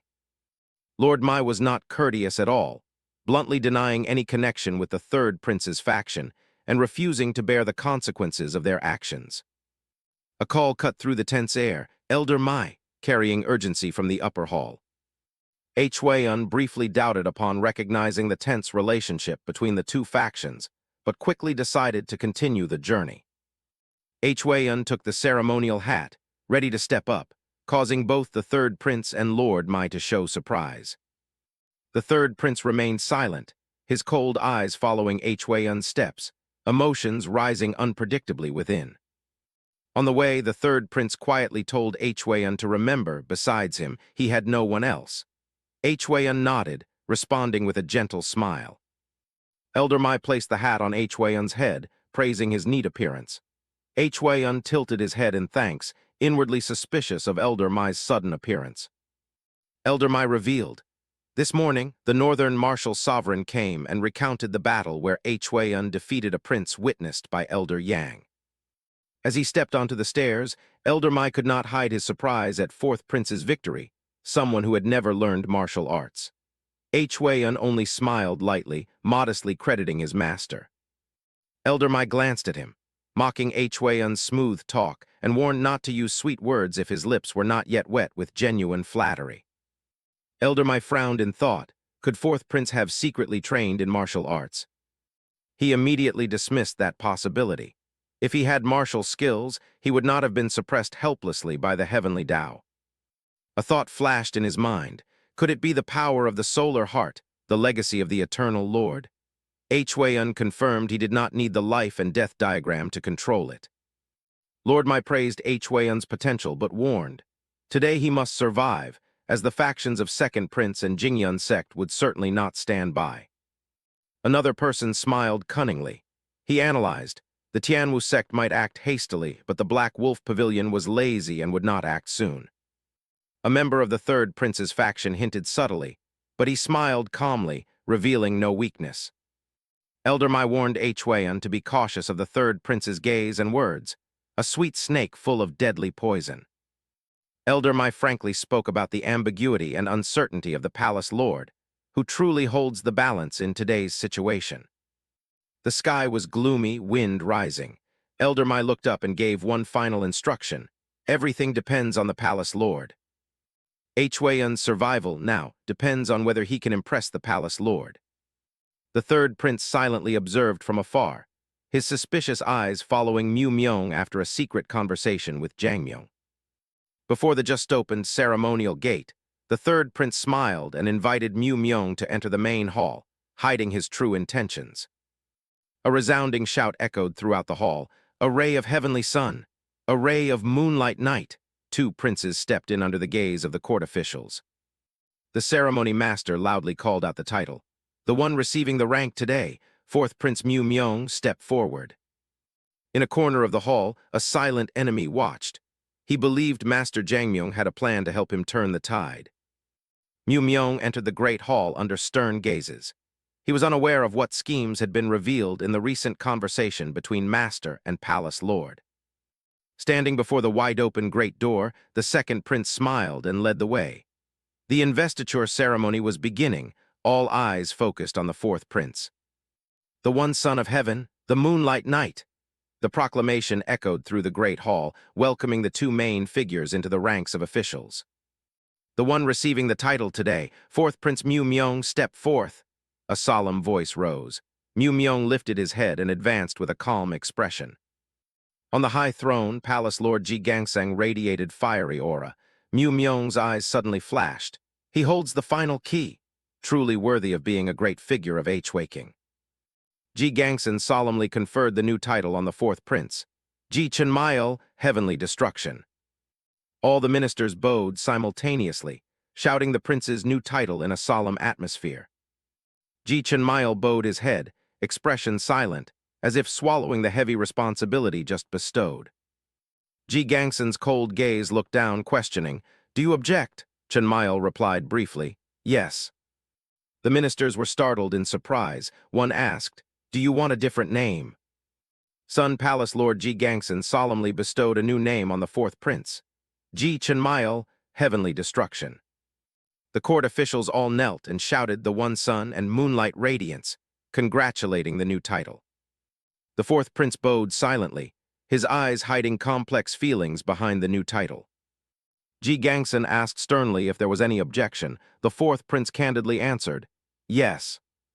Silence enveloped the court. A sudden official spoke, "Do you want another name?" stirring political undercurrents. In the majestic hall, all civil and military officials bowed quietly as Hui faced Palace Lord Ji Gangseng, who raised his hand in signal. Ji Gangseng coldly recalled past crimes. One who once tried to kill his own bloodline would surely not hesitate to do so again. Hui lifted his head, eyes resolute. He declared, "In the name of the war god, by the title General of Northern Heaven, that is my true name." Ji Gangseng paused, muttering his name unconsciously. Hui, son of Sua, his eyes briefly changed. From behind, a voice rose. "Jiang Sanhu, head of Jingyun sect, I have something to say." The atmosphere suddenly shifted.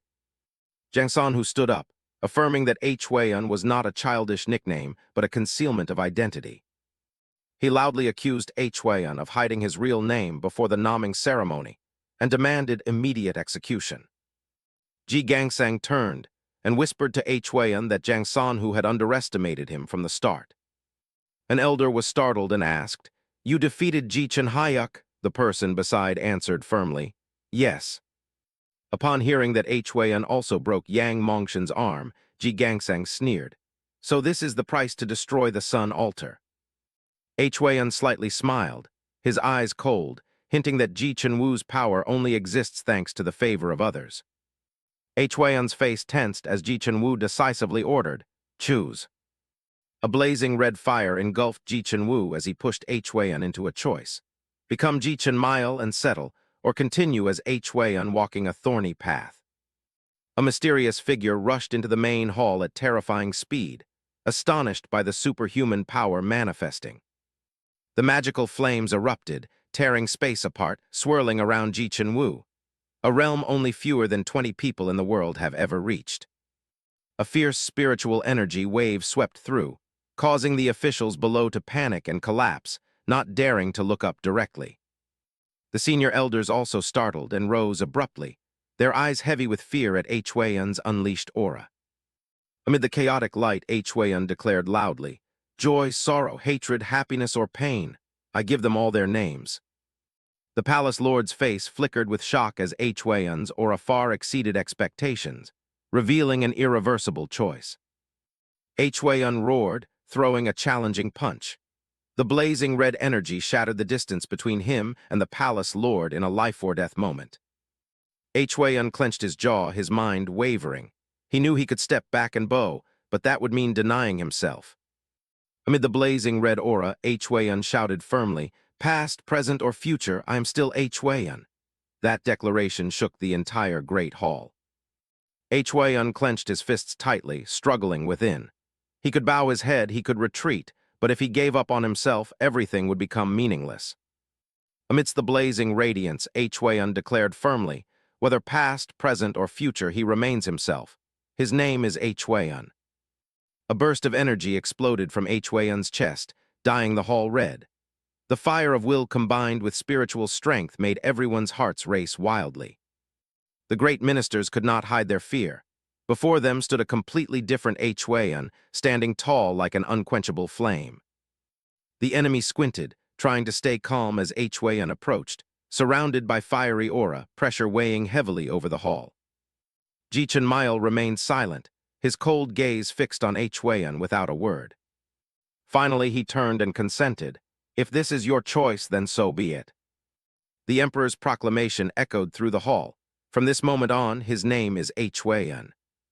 Along with the new name, the status of fourth prince was revoked on the spot, a decision no one anticipated. The Emperor decreed, having refused the bestowed glory, Hwayan must prove himself through his own actions. Master Jangson bowed to accept the order when Palace Lord called his name in the solemn atmosphere. Palace Lord mentioned the disaster ravaging the coastal region of the Silent Cloud sect, the reason they missed the previous meeting with the Heavenly Dragon Alliance. Hwayan was called by name and assigned as special commander for the campaign in the South Sea region. Palace Lord tasked him to lead the journey to Songju to eliminate the blood-clad demon causing havoc in Dongbang town. Palace Lord refused the request to execute Hwayan, instead ordering royal physician Mai to treat Jangson's nephew, Ji Chenhyuk, earning Jangson's deep gratitude. Palace Lord emphasized that the land where the blood medicine demon appeared originally belonged to the Silent Cloud sect and requested Jangson to support Special Envoy Hwayan. Jangson nodded, accepting the mission to escort the Special Envoy with a serious expression. "It is my honor." Palace Lord called royal physician Mai forward and gave an additional important order for the journey. Royal physician Mai accepted the order, pledging to accompany Hwayan as medical escort. Questions surged within Hwayan's heart. He sensed this mission held deeper meaning beyond words, perhaps something only visible when faced personally. The sect leader raised his hand to declare the end of the naming ceremony. In brilliant light, his voice echoed throughout the hall. "All shall follow the law of the sun." The naming ceremony officially concluded. The entire hall shouted in unison, "Follow the law of the sun," the echo filling the solemn atmosphere. Night fell. Outside the palace, a voice broke the silence. "So you had spoken with the sect leader beforehand." The Grand Matriarch packed her belongings and answered decisively, "I must protect my only disciple from death." Hwayan looked up and asked, "About needing to see with my own eyes, what do you really mean?" The Grand Matriarch paused at the question. For a moment, his eyes grew distant, as if lost in thoughts he could not express. The Grand Master turned his back and walked away, indicating he would teach Hwayan the life and death 8 trigrams technique, a secret art passed down in the sect. When Hwayan asked who knew this secret technique, the Grand Master replied only 4 people: himself, Hwayan, the sect leader, and North Yu Venerable. The Grand Master raised 2 fingers, implying only 2 people could be suspects, causing Hwayan to nod in understanding. Hwayan thought to himself that he must be wary of those 2, and understood that his master had reasons for not revealing the truth. The Grand Master glanced at his disciple and noticed Hwayan had packed and was ready to depart, even without being directly asked. The master looked at his disciple with a contemplative gaze and uttered a cryptic sentence. The young boy responded with a light smile, carrying a hint of self-mockery about his own poverty. Old memories resurfaced in Hwayan's mind, the days of fierce battles with iron armor, long spears, and sharp swords. Now all that remains are relics in the royal treasure. Hwayan slightly startled upon hearing his master's call. His eyes shone with respect and readiness to receive further teachings. His master asked sternly about Hwayan's impression of the sect leader today. When Hwayan asked back, he emphasized, "The sect leader is a high master who has reached the flower realm, a state all martial artists aspire to." When his master said no one could remain calm before the aura of such a master, Hwayan suddenly burst into a bright smile. He confidently retorted, "I stayed calm, did I?" A senior official proposed sending someone to cooperate with the expedition commander to investigate the blood medicine land. The young man silently accepted the mission. The elder turned back and respectfully replied, "It is my honor." He ordered royal physician Mai to step forward before the hall, making the atmosphere solemn. Royal physician Mai accepted the order and would accompany the expedition commander on the perilous journey ahead. The young man appeared hesitant but responded with determination. I must see it with my own eyes. Hwaeun silently vowed to train seriously when he saw Physician Mai's dedicated teaching, then proactively asked about the life and death formation. Physician Mai was silent, his gaze serious when hearing Hwaeun mention that supreme secret technique. He explained sternly that the life and death formation was not only physically grueling but far beyond evil arts, a pinnacle of strange techniques. A candle was lit, its flickering flame in the darkness signaling the start of a special ritual. Physician Mai pointed to the candle and softly said, "The greatest challenge is this." Hwaeun was stunned, his eyes shaken. Physician Mai revealed the secret of the life and death formation, a martial art at the extreme limit, walking the line between life and death, praised by the first ancestor as the essence of all combat principles. Hwaeun was amazed to hear it resembled the divine war Huishin, and wondered how a person could survive walking between life and death. Before the bizarre red light, Hwaeun realized his teacher's intention. He must swallow that to cultivate, a challenge worthy of the title five-star genius. Hwaeun hesitated and asked what if he refused, and received a chilling answer. Ancient masters once cut open their chests to insert it. His eyes froze on that strange object. Physician Mai corrected him. It was not a tangible object, but a secret technique weaving thought into the life and death meridians, opening an unprecedented cultivation path. Physician Mai sternly asked Hwaeun about the worldly sins. The young man naively replied he thought they were ordinary sins. Mai continued explaining that these sins originated from an ancient cursed bloodline, the crystallization of all evil thoughts in the world, called chaos life. Before Hwaeun lay the chaos life pill, Mai affirmed that swallowing it would blur the boundary between life and death, a step toward the ultimate secret technique. Hwaeun hesitated and asked what if he did not swallow it. Mai replied that in ancient times, some had cut open their chests to insert it. Hwaeun's face showed clear astonishment. Mai quickly reassured that the Chaos Life pill was not a physical object, but a secret skill transmitted into acupoints, where life and death merge through thought. Hwaeun unexpectedly swallowed the entire pill, leaving Physician Mai stunned. He simply replied, "You said I had to eat it." Physician Mai angrily covered Hwaeun's mouth, shouting that it should be taken slowly, not all at once like that. His expression grew more alarmed as he yelled, "It's poison!" He feared Hwaeun would lose his mind instantly. Contrary to concern, Hwaeun calmly waved his hand to activate his blood energy. He confirmed he showed no abnormal signs. Physician Mai inquired further, but Hwaeun only smiled lightly, saying the strange feeling had quickly faded. Physician Mai was stunned by the unusual reaction. The young boy carrying the Sun core from the divine sun and moon star lineage seemed to have resolved the chaos that others could not endure. He smiled softly and gently replied, "Although the result was unexpected, good is still good." Physician Mai probed, did he feel the energy of chaos life? Hwaeun confirmed, feeling as if he had an extra arm. Inside him echoed old memories, a past life once destroyed by this energy's madness, now able to control it. Faced with such natural acceptance, Physician Mai hesitated. This boy understood the life and death formation even without guidance. Hwaeun smiled and gently responded with familiar confidence.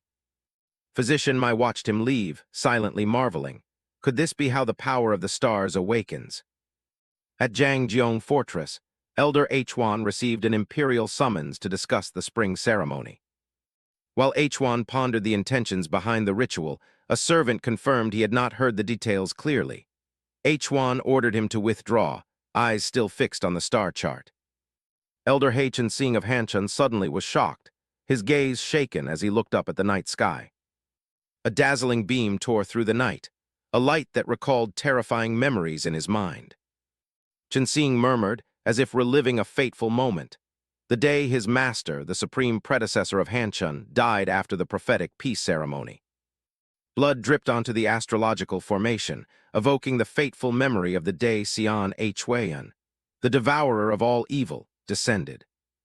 Amidst starlight and fresh blood, Elder He collapsed to his knees, uttering a plea to the chaos god. Spitting blood, eyes horrified, Elder He choked out, Is the world still in chaos and you have returned?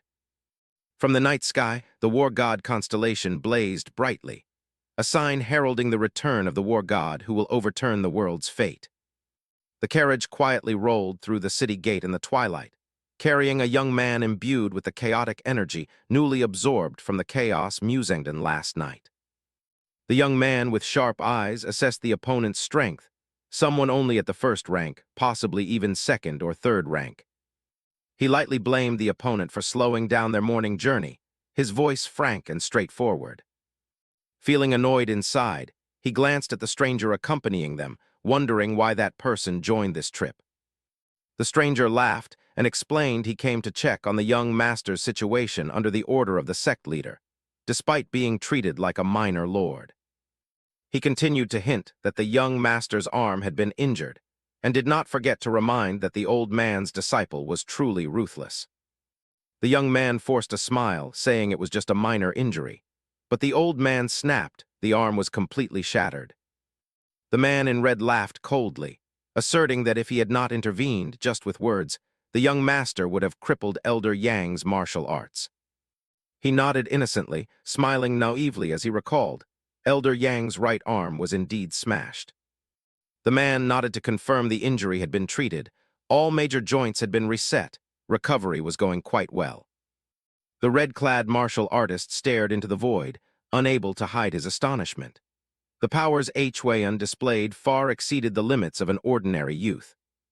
When introduced as Huan's second master, he was startled and refuted. Despite expectations, he never intended to take Huan as a disciple. The unexpected declaration made the Northern Martial Order leader pause. He had never agreed to accept Huan as a disciple. Teased as petty, the Northern Martial Order leader sneered coldly, immediately responding with the words that annoyed him most. The silver-haired old man continued to mock, saying Huan looked at him with innocent admiration. Huan was puzzled and didn't understand, while the old man sighed, lamenting that the boy had become too glib after only a few days of training. Trying to save face, the old man called it intelligence, but still found it hard to believe that Yang Mongson was defeated by the boy's words. Huan seriously questioned the true identity of the Northern Martial Order leader, receiving only one answer: "That is a secret." He silently observed Huan, wondering if he could be considered an insider. Huan humorously interjected in the conversation, but behind his smile, he realized this mission was not simple. It involved a blood-stained criminal being hunted. Huan was astonished to hear that Guangryong Jiako, a powerful northern clan, had begun to take action. The story of the blood feud between Guangryong Jiako and the Makwun Society arose. Ilung once cruelly severed the hand of Makwun's leader, Jang Sanhu. The Makwun Society dominated Namhe, rising to power thanks to Dongbong Fortress. But to maintain balance, they had to accept one condition. The Sun God Altar, a legendary treasure, was the only reason Guangryong Jiako could not ignite a great war. Guangryong Jiako granted access to the Sun God Altar to the alliance of Heavenly Dragon and 10 Stars Orthodox, in exchange for a fragile truce with Makwun. The old man in yellow was silent, unable to hide his surprise upon hearing that the pact was broken, a sign that a major event was about to occur. Tiho explained. This time the visitor did not represent Guangryong Jiako, but was a member of Cross Stars, known as Little Dragon. All three were curious about the true identity of Little Dragon, a prestigious title for a top late-stage genius, a formidable figure not to be underestimated. The old man revealed, Little Dragon is a direct descendant of the previous clan head. For personal reasons, he will personally meet this person and does not want to disclose more. The carriage entered Songju under the blazing red evening light. Despite a broken relationship, Makwun was still forced to pretend to cooperate if the target was the notorious bloodthirsty one. A voice rang out decisively, bluntly rejecting any hope of cooperation. That will not happen. At the Songju gate, the group from the main hall was stopped. Although their identities were known, the guard passed down a clear order. No one from the main hall was to be admitted. Elder Manhwa was angry at the stubbornness. However, the soldier firmly replied, I have not seen the order. a tacit challenge to legitimacy. When asked what if the order really came, the gatekeeper calmly responded, "I will accept punishment." Affirming his determination, his name was mentioned, Elder Ma Yui. The young man stepped forward, placed his hand on Elder Ma Yui's shoulder, and smiled gently. "Let me handle this, okay?" A calm yet sly tone seemed to suggest a new solution. Just as the guard opened his mouth to object, he was suddenly struck by a punch from the black-haired young man, leaving everyone stunned. The punch struck like thunder, causing the guard to collapse instantly. No one could stop that lightning-fast reaction. The young man calmly withdrew his hand, while Elder Ma Yui stammered in panic, trying to justify the communication mishap. He casually suggested burning down the entire branch to send a warning to Makwun, which horrified Elder Ma Yui and made him suspect the boy was influenced by some drug. He chuckled lightly, saying it was just a joke, but Elder Ma Yui's expression showed no relief at all. Hwayun smiled leisurely after the punch, pretending nothing important had happened. Though he had abandoned his title, he still declared himself the fourth young master of the Sun sect.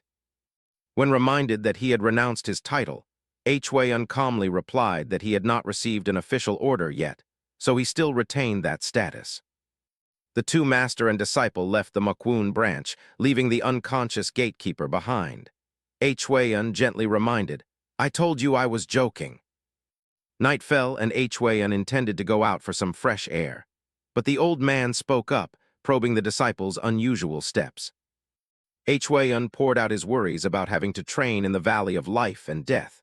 Though he had never left the Sun sect, now he faced an unpredictable challenge of unknown length. Hwayun muttered to himself while turning away, giving himself a reasonable excuse to stroll outside at night. Elder Mai stood behind, full of suspicion. Elder Mai handed Hwayun a small bag of money. He accepted it, surprised by the unexpected approval. Elder Mai gave serious advice. He knew well that the outside world was not peaceful and warned Hwayun to always be cautious. The moon rose high in the night sky. Hwayun reassured Elder Mai, saying he would only take a short night walk and then return. In another corner of the city, a blue-haired youth also stepped outside, sighing in the cool night breeze. Hwayun entered the bustling night market, ears hearing vendors' calls, eyes following the bright lanterns. In his mind echoed the warning, "Don't go into the back alley." But that back alley led straight to where Hwayun needed to go. He stopped, eyes fixed on the pitch-dark path ahead. He clenched his fist tightly as a familiar feeling surged back. Hwayun knew this place too well, a place filled with unforgettable memories. He slowly walked past the eaves and silent corridor, footsteps echoing in the quiet night. Stopping before a long, untouched door, Hwayun looked up at the flickering lantern above. A gentle breeze passed by, as if recalling a deeply buried past. Hwayun gently pushed open the door and stepped into a quiet room, lantern light casting patterns on the carved wooden door, signaling that night was deep. He paused before the closed frame, looked around, then told himself, this place had probably closed early for rest. An old fan seller bowed respectfully, his voice deep and reverent. Someone like the young master should not set foot here late at night. Hwayun smiled faintly, his eyes cold. Blood does not wait for the right moment to be spilled. The old man panicked and bowed his head, eyes cast downward. "Young master, is that blood? Yours?" Hwayun smiled and gently denied. It was neither his blood nor that of the old man. Looking up at the sky, Hwayun declared as if making a proclamation. He wanted to obtain the blood of the golden dragon. Those words not only changed the atmosphere, but also awakened a stranger in the shadows, someone who also knew of the golden dragon. From the darkness, a man with bright eyes stepped forward, his body trembling but his murderous aura still blazing fiercely. Hwayun silently observed. Though the claws had been retracted, the man still kept sharp fangs, a beast that had never retreated. The fourth prince faced the seasoned man, while shadowy figures with swords silently closed in from all four sides. The old man clenched his fists, his gaze solemn, bidding farewell with respect but harboring deadly intent.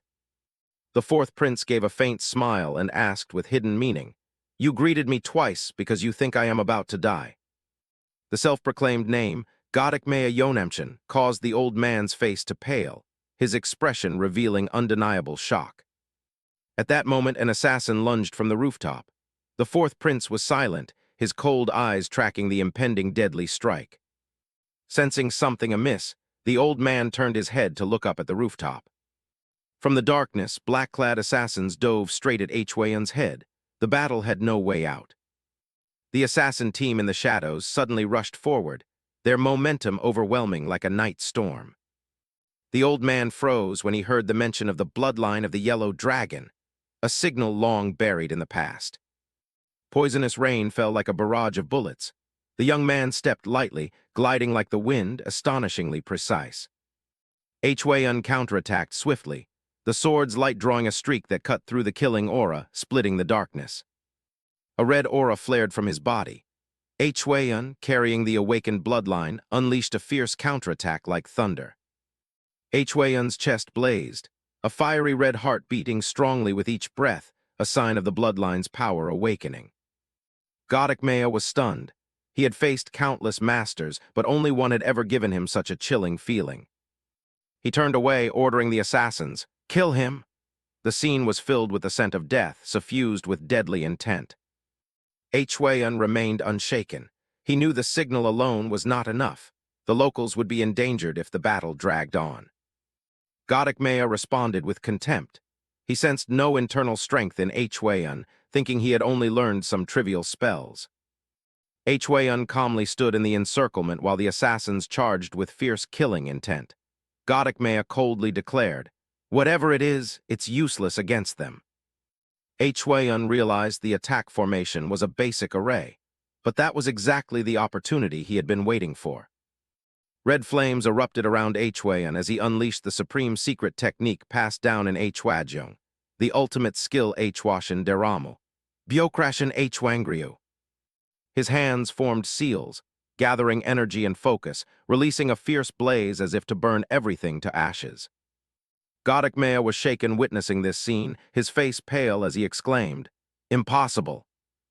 Hwaeun concentrated power into both hands, condensing intense fire energy, causing the surrounding assassins to step back cautiously. He summoned brilliant flames and roared, "O power of the sun, appear!" The entire arena lit up. Hwaeun, with an ancient aura, shouted loudly, "I am the war god of Namshin." The light scorched everything, forcing Godikmea to squint in horror at the unprecedented power. Completely overwhelmed, Godikmea's voice trembled as Hwaeun asked, "Now do you want to talk?" The two now sat together drinking tea. Godikmea candidly inquired about the young man's condition after the fierce battle. The young man chuckled lightly, replying with sarcasm while explaining that exceeding limits in martial arts usually results in serious consequences. He clenched his fist tightly, the light from his yang heart still blazing, affirming he would soon recover and use it to pursue higher goals. Godikmea narrowed his eyes, observing, then solemnly asked the real reason the young man sought him out in the dead of night. The young man was silent, inwardly acknowledging that the other must have suspected his true identity related to the war god, but now was not the time to reveal it. Hwaeun could not disclose that he was the war god. With a cold gaze, he concealed this important secret for both their sakes. Hwaeun frankly expressed his desire to hear about Seonhwa Yoon's past, the legendary war god who once shook the world. Godikmea understood well that Hwaeun did not come just for rumors. He began recounting from the moment the war god appeared amid the smoke and fire of war. The Western War ended and peace seemed near, but an ancient nightmare arose again, threatening all humanity. Facing this threat, war god Seonhwa Yoon declared that he himself would stand up to end this nightmare once more. Hwaeun frowned hearing about the ancient nightmare. Though uncertain of the truth, he still placed his trust in the words of the emperor and the 6 kings. Gazing at his reflection in the teacup, Hwaeun asked, "So did the war god die in the battle with the evil dragon?" The old man replied, "Officially, he disappeared. They say the war god dragged the evil dragon down to the bottom of the earth." Hwaeun smiled, raising his teacup. "A beautiful story, a hero sacrificing for world peace, but is it true?" With a serious gaze, Hwaeun asked directly, Do you really believe the war god became the evil dragon and vanished underground? The old man pondered, realizing Hwayan's way of speaking was exactly like an old acquaintance. He explained further. Hwayan had a habit of making others talk at length, then quietly revealing the important point at the last moment. He emphasized that this manner earned the old war god the nickname War God of the Smooth Tongue. Hwayan was silent, showing embarrassment. He continued to assert, only those at the Hwajong realm could perform Byokrashan Wangryu, and only a few Amhanin knew of it. Finally, he concluded that only one person had ever used both ultimate techniques, the war god. 15 years after disappearing, someone wielding Byokrashan Wangryu suddenly reappeared at dawn. Hwayan calmly asked if the old man thought he was related to the war god, then denied it himself, affirming his purpose was just to seek free information. The old man revealed about the Blood Dragon King, a code name limited to the royal family and Jongchenchilja, the only ones who knew he was living in seclusion. Though not pressing, the old man admitted he was quietly mobilizing forces to investigate Hwayan's true identity. Then he recounted his journey to Nakwa Valley, believed to be the battlefield between the war god and the evil dragon, but completely empty. The old man stood amid the desolate land, observing traces of a terrible battle. No dragon marks, only signs of martial arts from the war god, evidence of a fight between humans. After the incident, the Jongchenchilja became the 6 kings and retreated to their territories.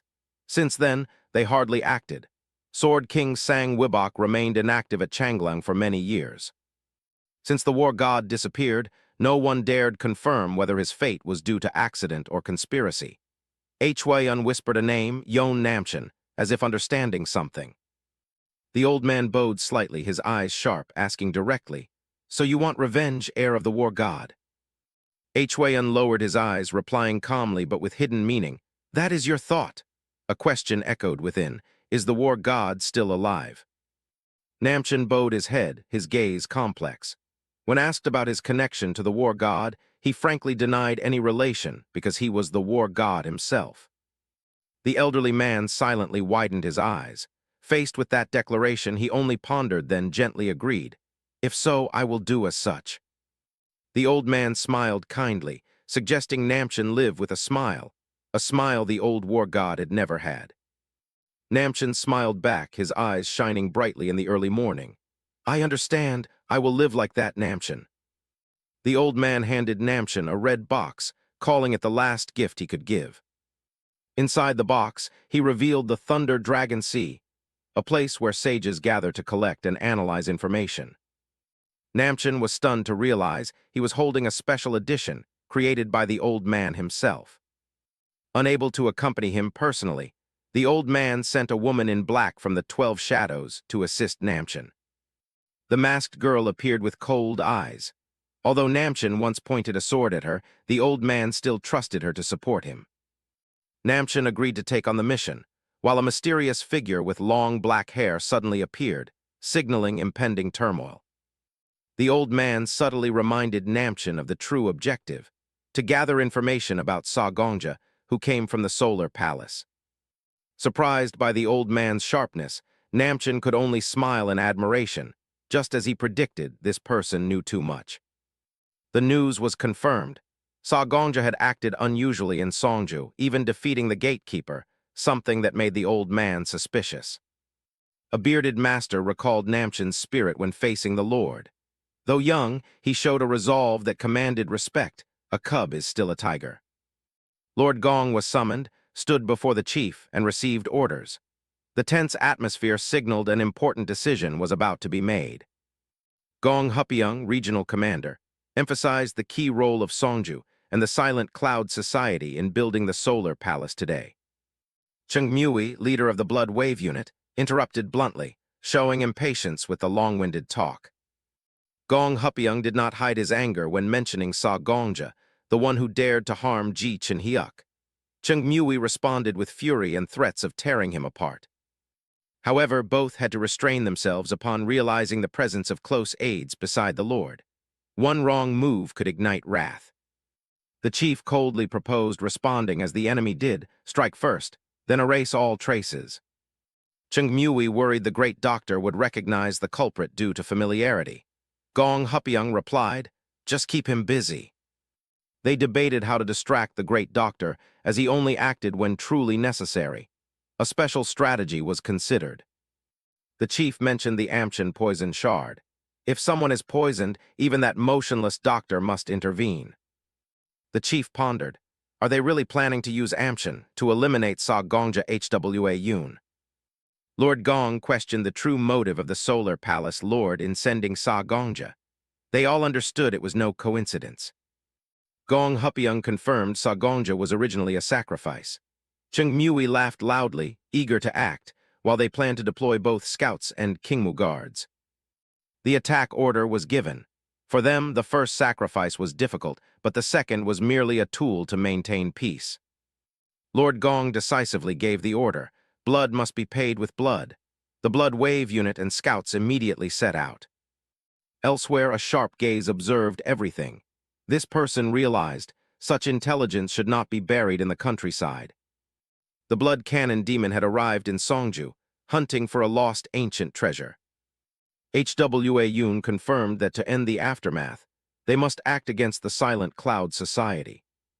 The old man hesitated. No evidence, no clear knowledge of what was sought. How could they act? Hwa Yun was straightforward. He knew.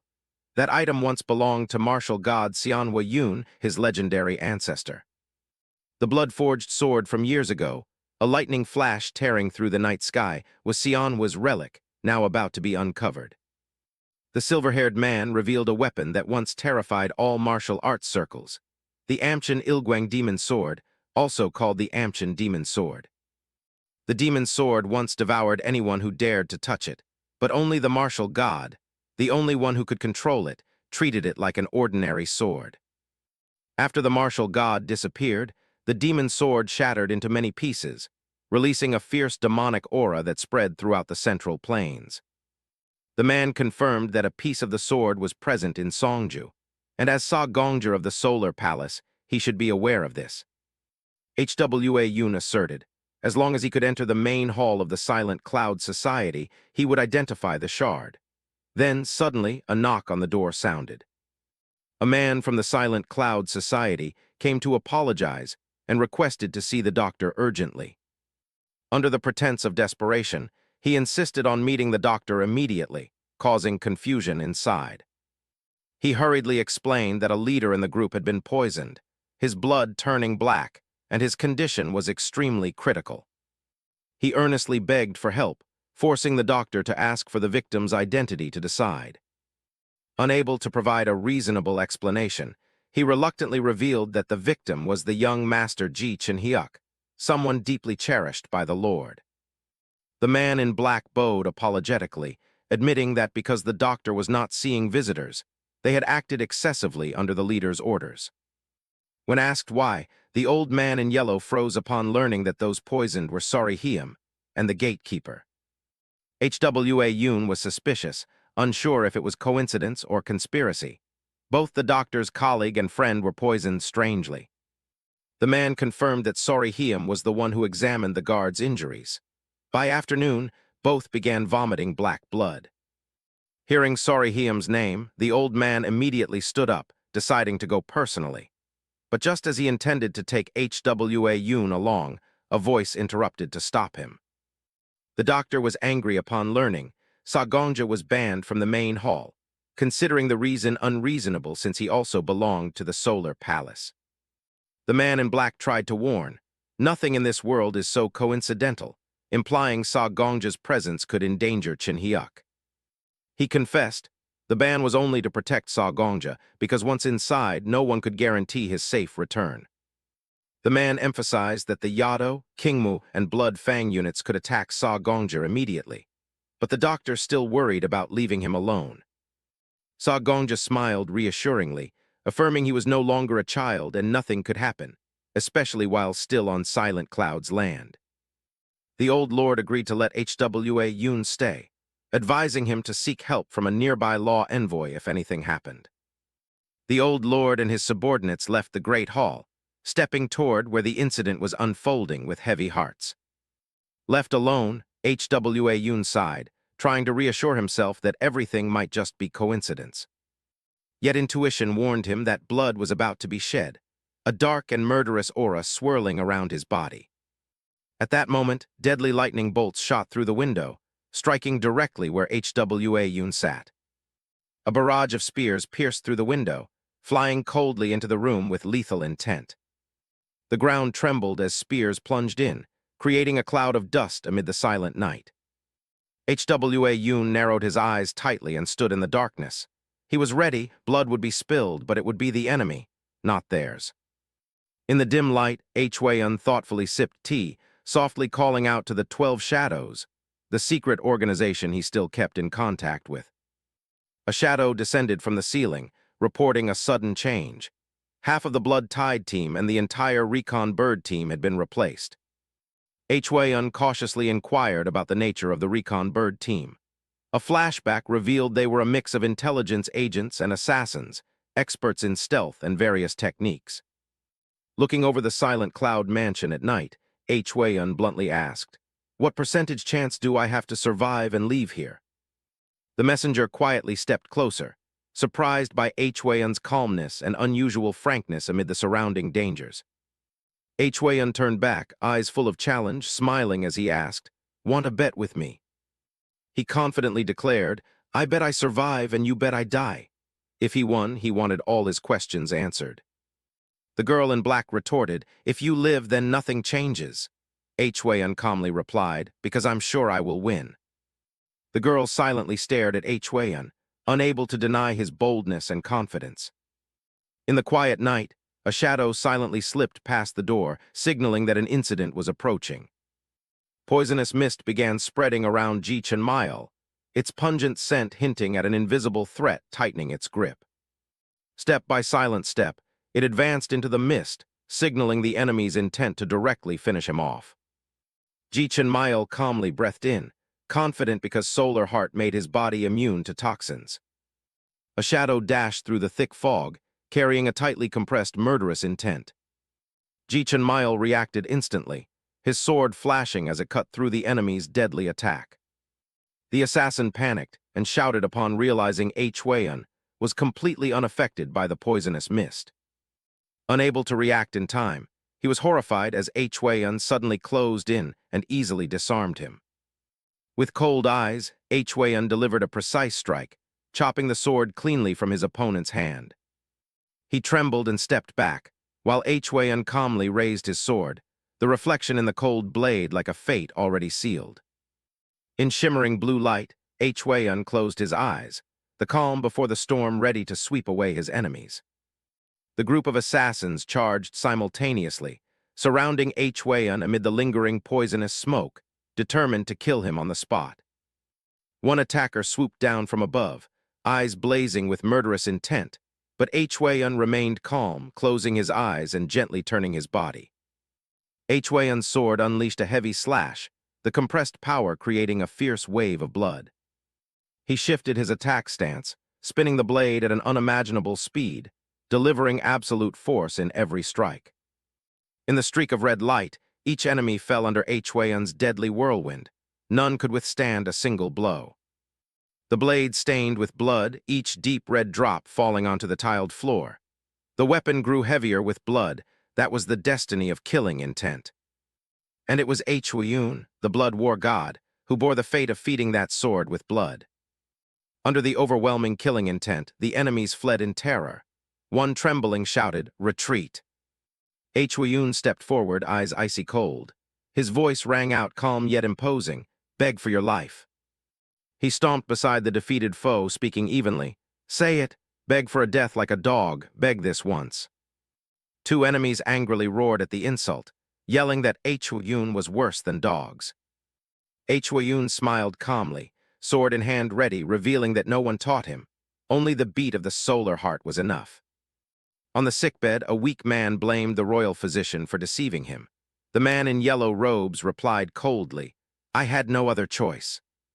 The old royal physician frowned slightly when mentioning So Rehyun, an important figure to the Black Cloud Assembly. He cautiously asked, "Who are you?" A new man appeared, smiling with hands clasped in greeting. introducing himself as Ji-Young, the leader of the reconnaissance team of the Black Cloud Assembly. The Grand Matriarch doubted Ji-Young's intentions and questioned the involvement of Jangson. Ji-Young responded vaguely. Ji-Young admitted that it was Jangson who gave the order, seeking revenge on Hwa-Yoon for defeating his nephew, the second young master. The Grand Matriarch blamed herself for not passing down the ultimate life and death strike technique. Hwa-Yoon alone could not fight against an organized group of assassins. Bad news arrived. The deputy captain had led the assassination team to act before receiving official orders. The Grand Matriarch angrily demanded the status of the blood-tied team. An urgent order. Report immediately if there are any new developments. Ji-Young appeared worried as he realized things were spiraling out of control, but remained confident that handling the fourth prince would not be difficult. The chief royal physician questioned Ji-Young about future consequences, implicitly warning him about the death of the fourth prince's mother, a death not entirely innocent. The chief royal physician's eyes blazed with anger. He admitted he would go to hell, but the man before him might have to pay immediately. Faced with overwhelming pressure, Ji-Young forced a smile and declared that if the chief royal physician wanted his life, he was ready to give it. The chief royal physician coldly replied that Ji-Young's life was too insignificant to concern him, and perhaps the one to take his head would be the fourth prince himself. Ji-Young chuckled faintly while the royal physician silently watched. Both seemed to be waiting for something approaching. The royal physician sternly corrected. Hwa-Yoon was no longer the fourth young master but a special combat leader, someone they should not underestimate. Entering the room, the royal physician quietly observed the patient and thought to himself, Hwa-Yoon can handle the reconnaissance team. The plan will turn if he meets the northern martial lord. Seeing strange symptoms on the patient's hand, the royal physician decided to verify Hwa-Yoon's hypothesis, that they had deliberately created this case to lure him out. But thinking of the Black Cloud Assembly's bold scheme, the royal physician couldn't help but doubt. Could the palace lord really have been unprepared for this? Hwa-Yoon stood amid the blood-soaked battlefield, completely overpowering his opponents. A question arose in someone's mind. Was bringing him here a deliberate plot? He smiled provocatively, reenacting the familiar fighting stance of a once arrogant foe, and then bluntly declared that he was the one who ended him. Sharp sarcasm continued to rain down. Hwa-Yoon mocked the enemy's skills and despised those who followed the weak. They began losing control in anger. Hwa-Yoon swung his sword, his weak internal energy still triggering dark energy. He realized provoking the enemy was easier than imagined, and that created an opportunity. A wave of dark energy erupted, terrifying the enemies. They screamed, panicked, accusing Hwa-Yoon of practicing demonic arts, their ears nearly torn by that dark power. Hwa-Yoon calmly replied that in this era no one distinguished between good and evil. As a member of the Sun Palace, of course he used demonic arts. The enemy was startled, realizing the second young master's death was not by chance. He bitterly regretted underestimating someone without internal energy. Overwhelmed, the soldiers hurriedly fled, shouting loyalty, in unison to save face in defeat. Hwa-Yoon gripped his sword hilt tightly, his body drenched in blood and sweat. The battle was won, but clearly not easily. Two villagers silently watched Hwa-Yoon with astonished eyes. They wondered, had this young man become too familiar with horrors? Hwa-Yoon stepped into the bustling market, where the calls of vendors and the flow of people never ceased, but his eyes remained alert, scanning the surroundings. Amid the crowded crowd, Hwa-Yoon paused as he recognized a familiar scent, making it impossible for his mind to relax. A young boy selling goods smiled and approached Hwa-Yoon, offering a steaming bun, asking politely and hopefully. Hwa-Yoon smiled softly, handed over money to buy the bun, then gently told the boy to share it in half. But the boy's awkward refusal made him change his attitude. Still smiling, Hwa-Yoon coldly tightened his grip on the sword hilt and asked if he should cut open the boy's belly to verify his words. As soon as he detected an unusual approach, Hwa-Yoon immediately acted, swinging his sword to sweep away the opponent with a powerful counterattack. Biting the bun with suspicion, Wei frowned as he noticed a strange taste. The poison was stronger than before, but he just muttered, again.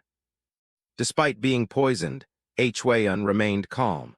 With the special constitution of a mind-yang cultivator, all poisons were ineffective against him.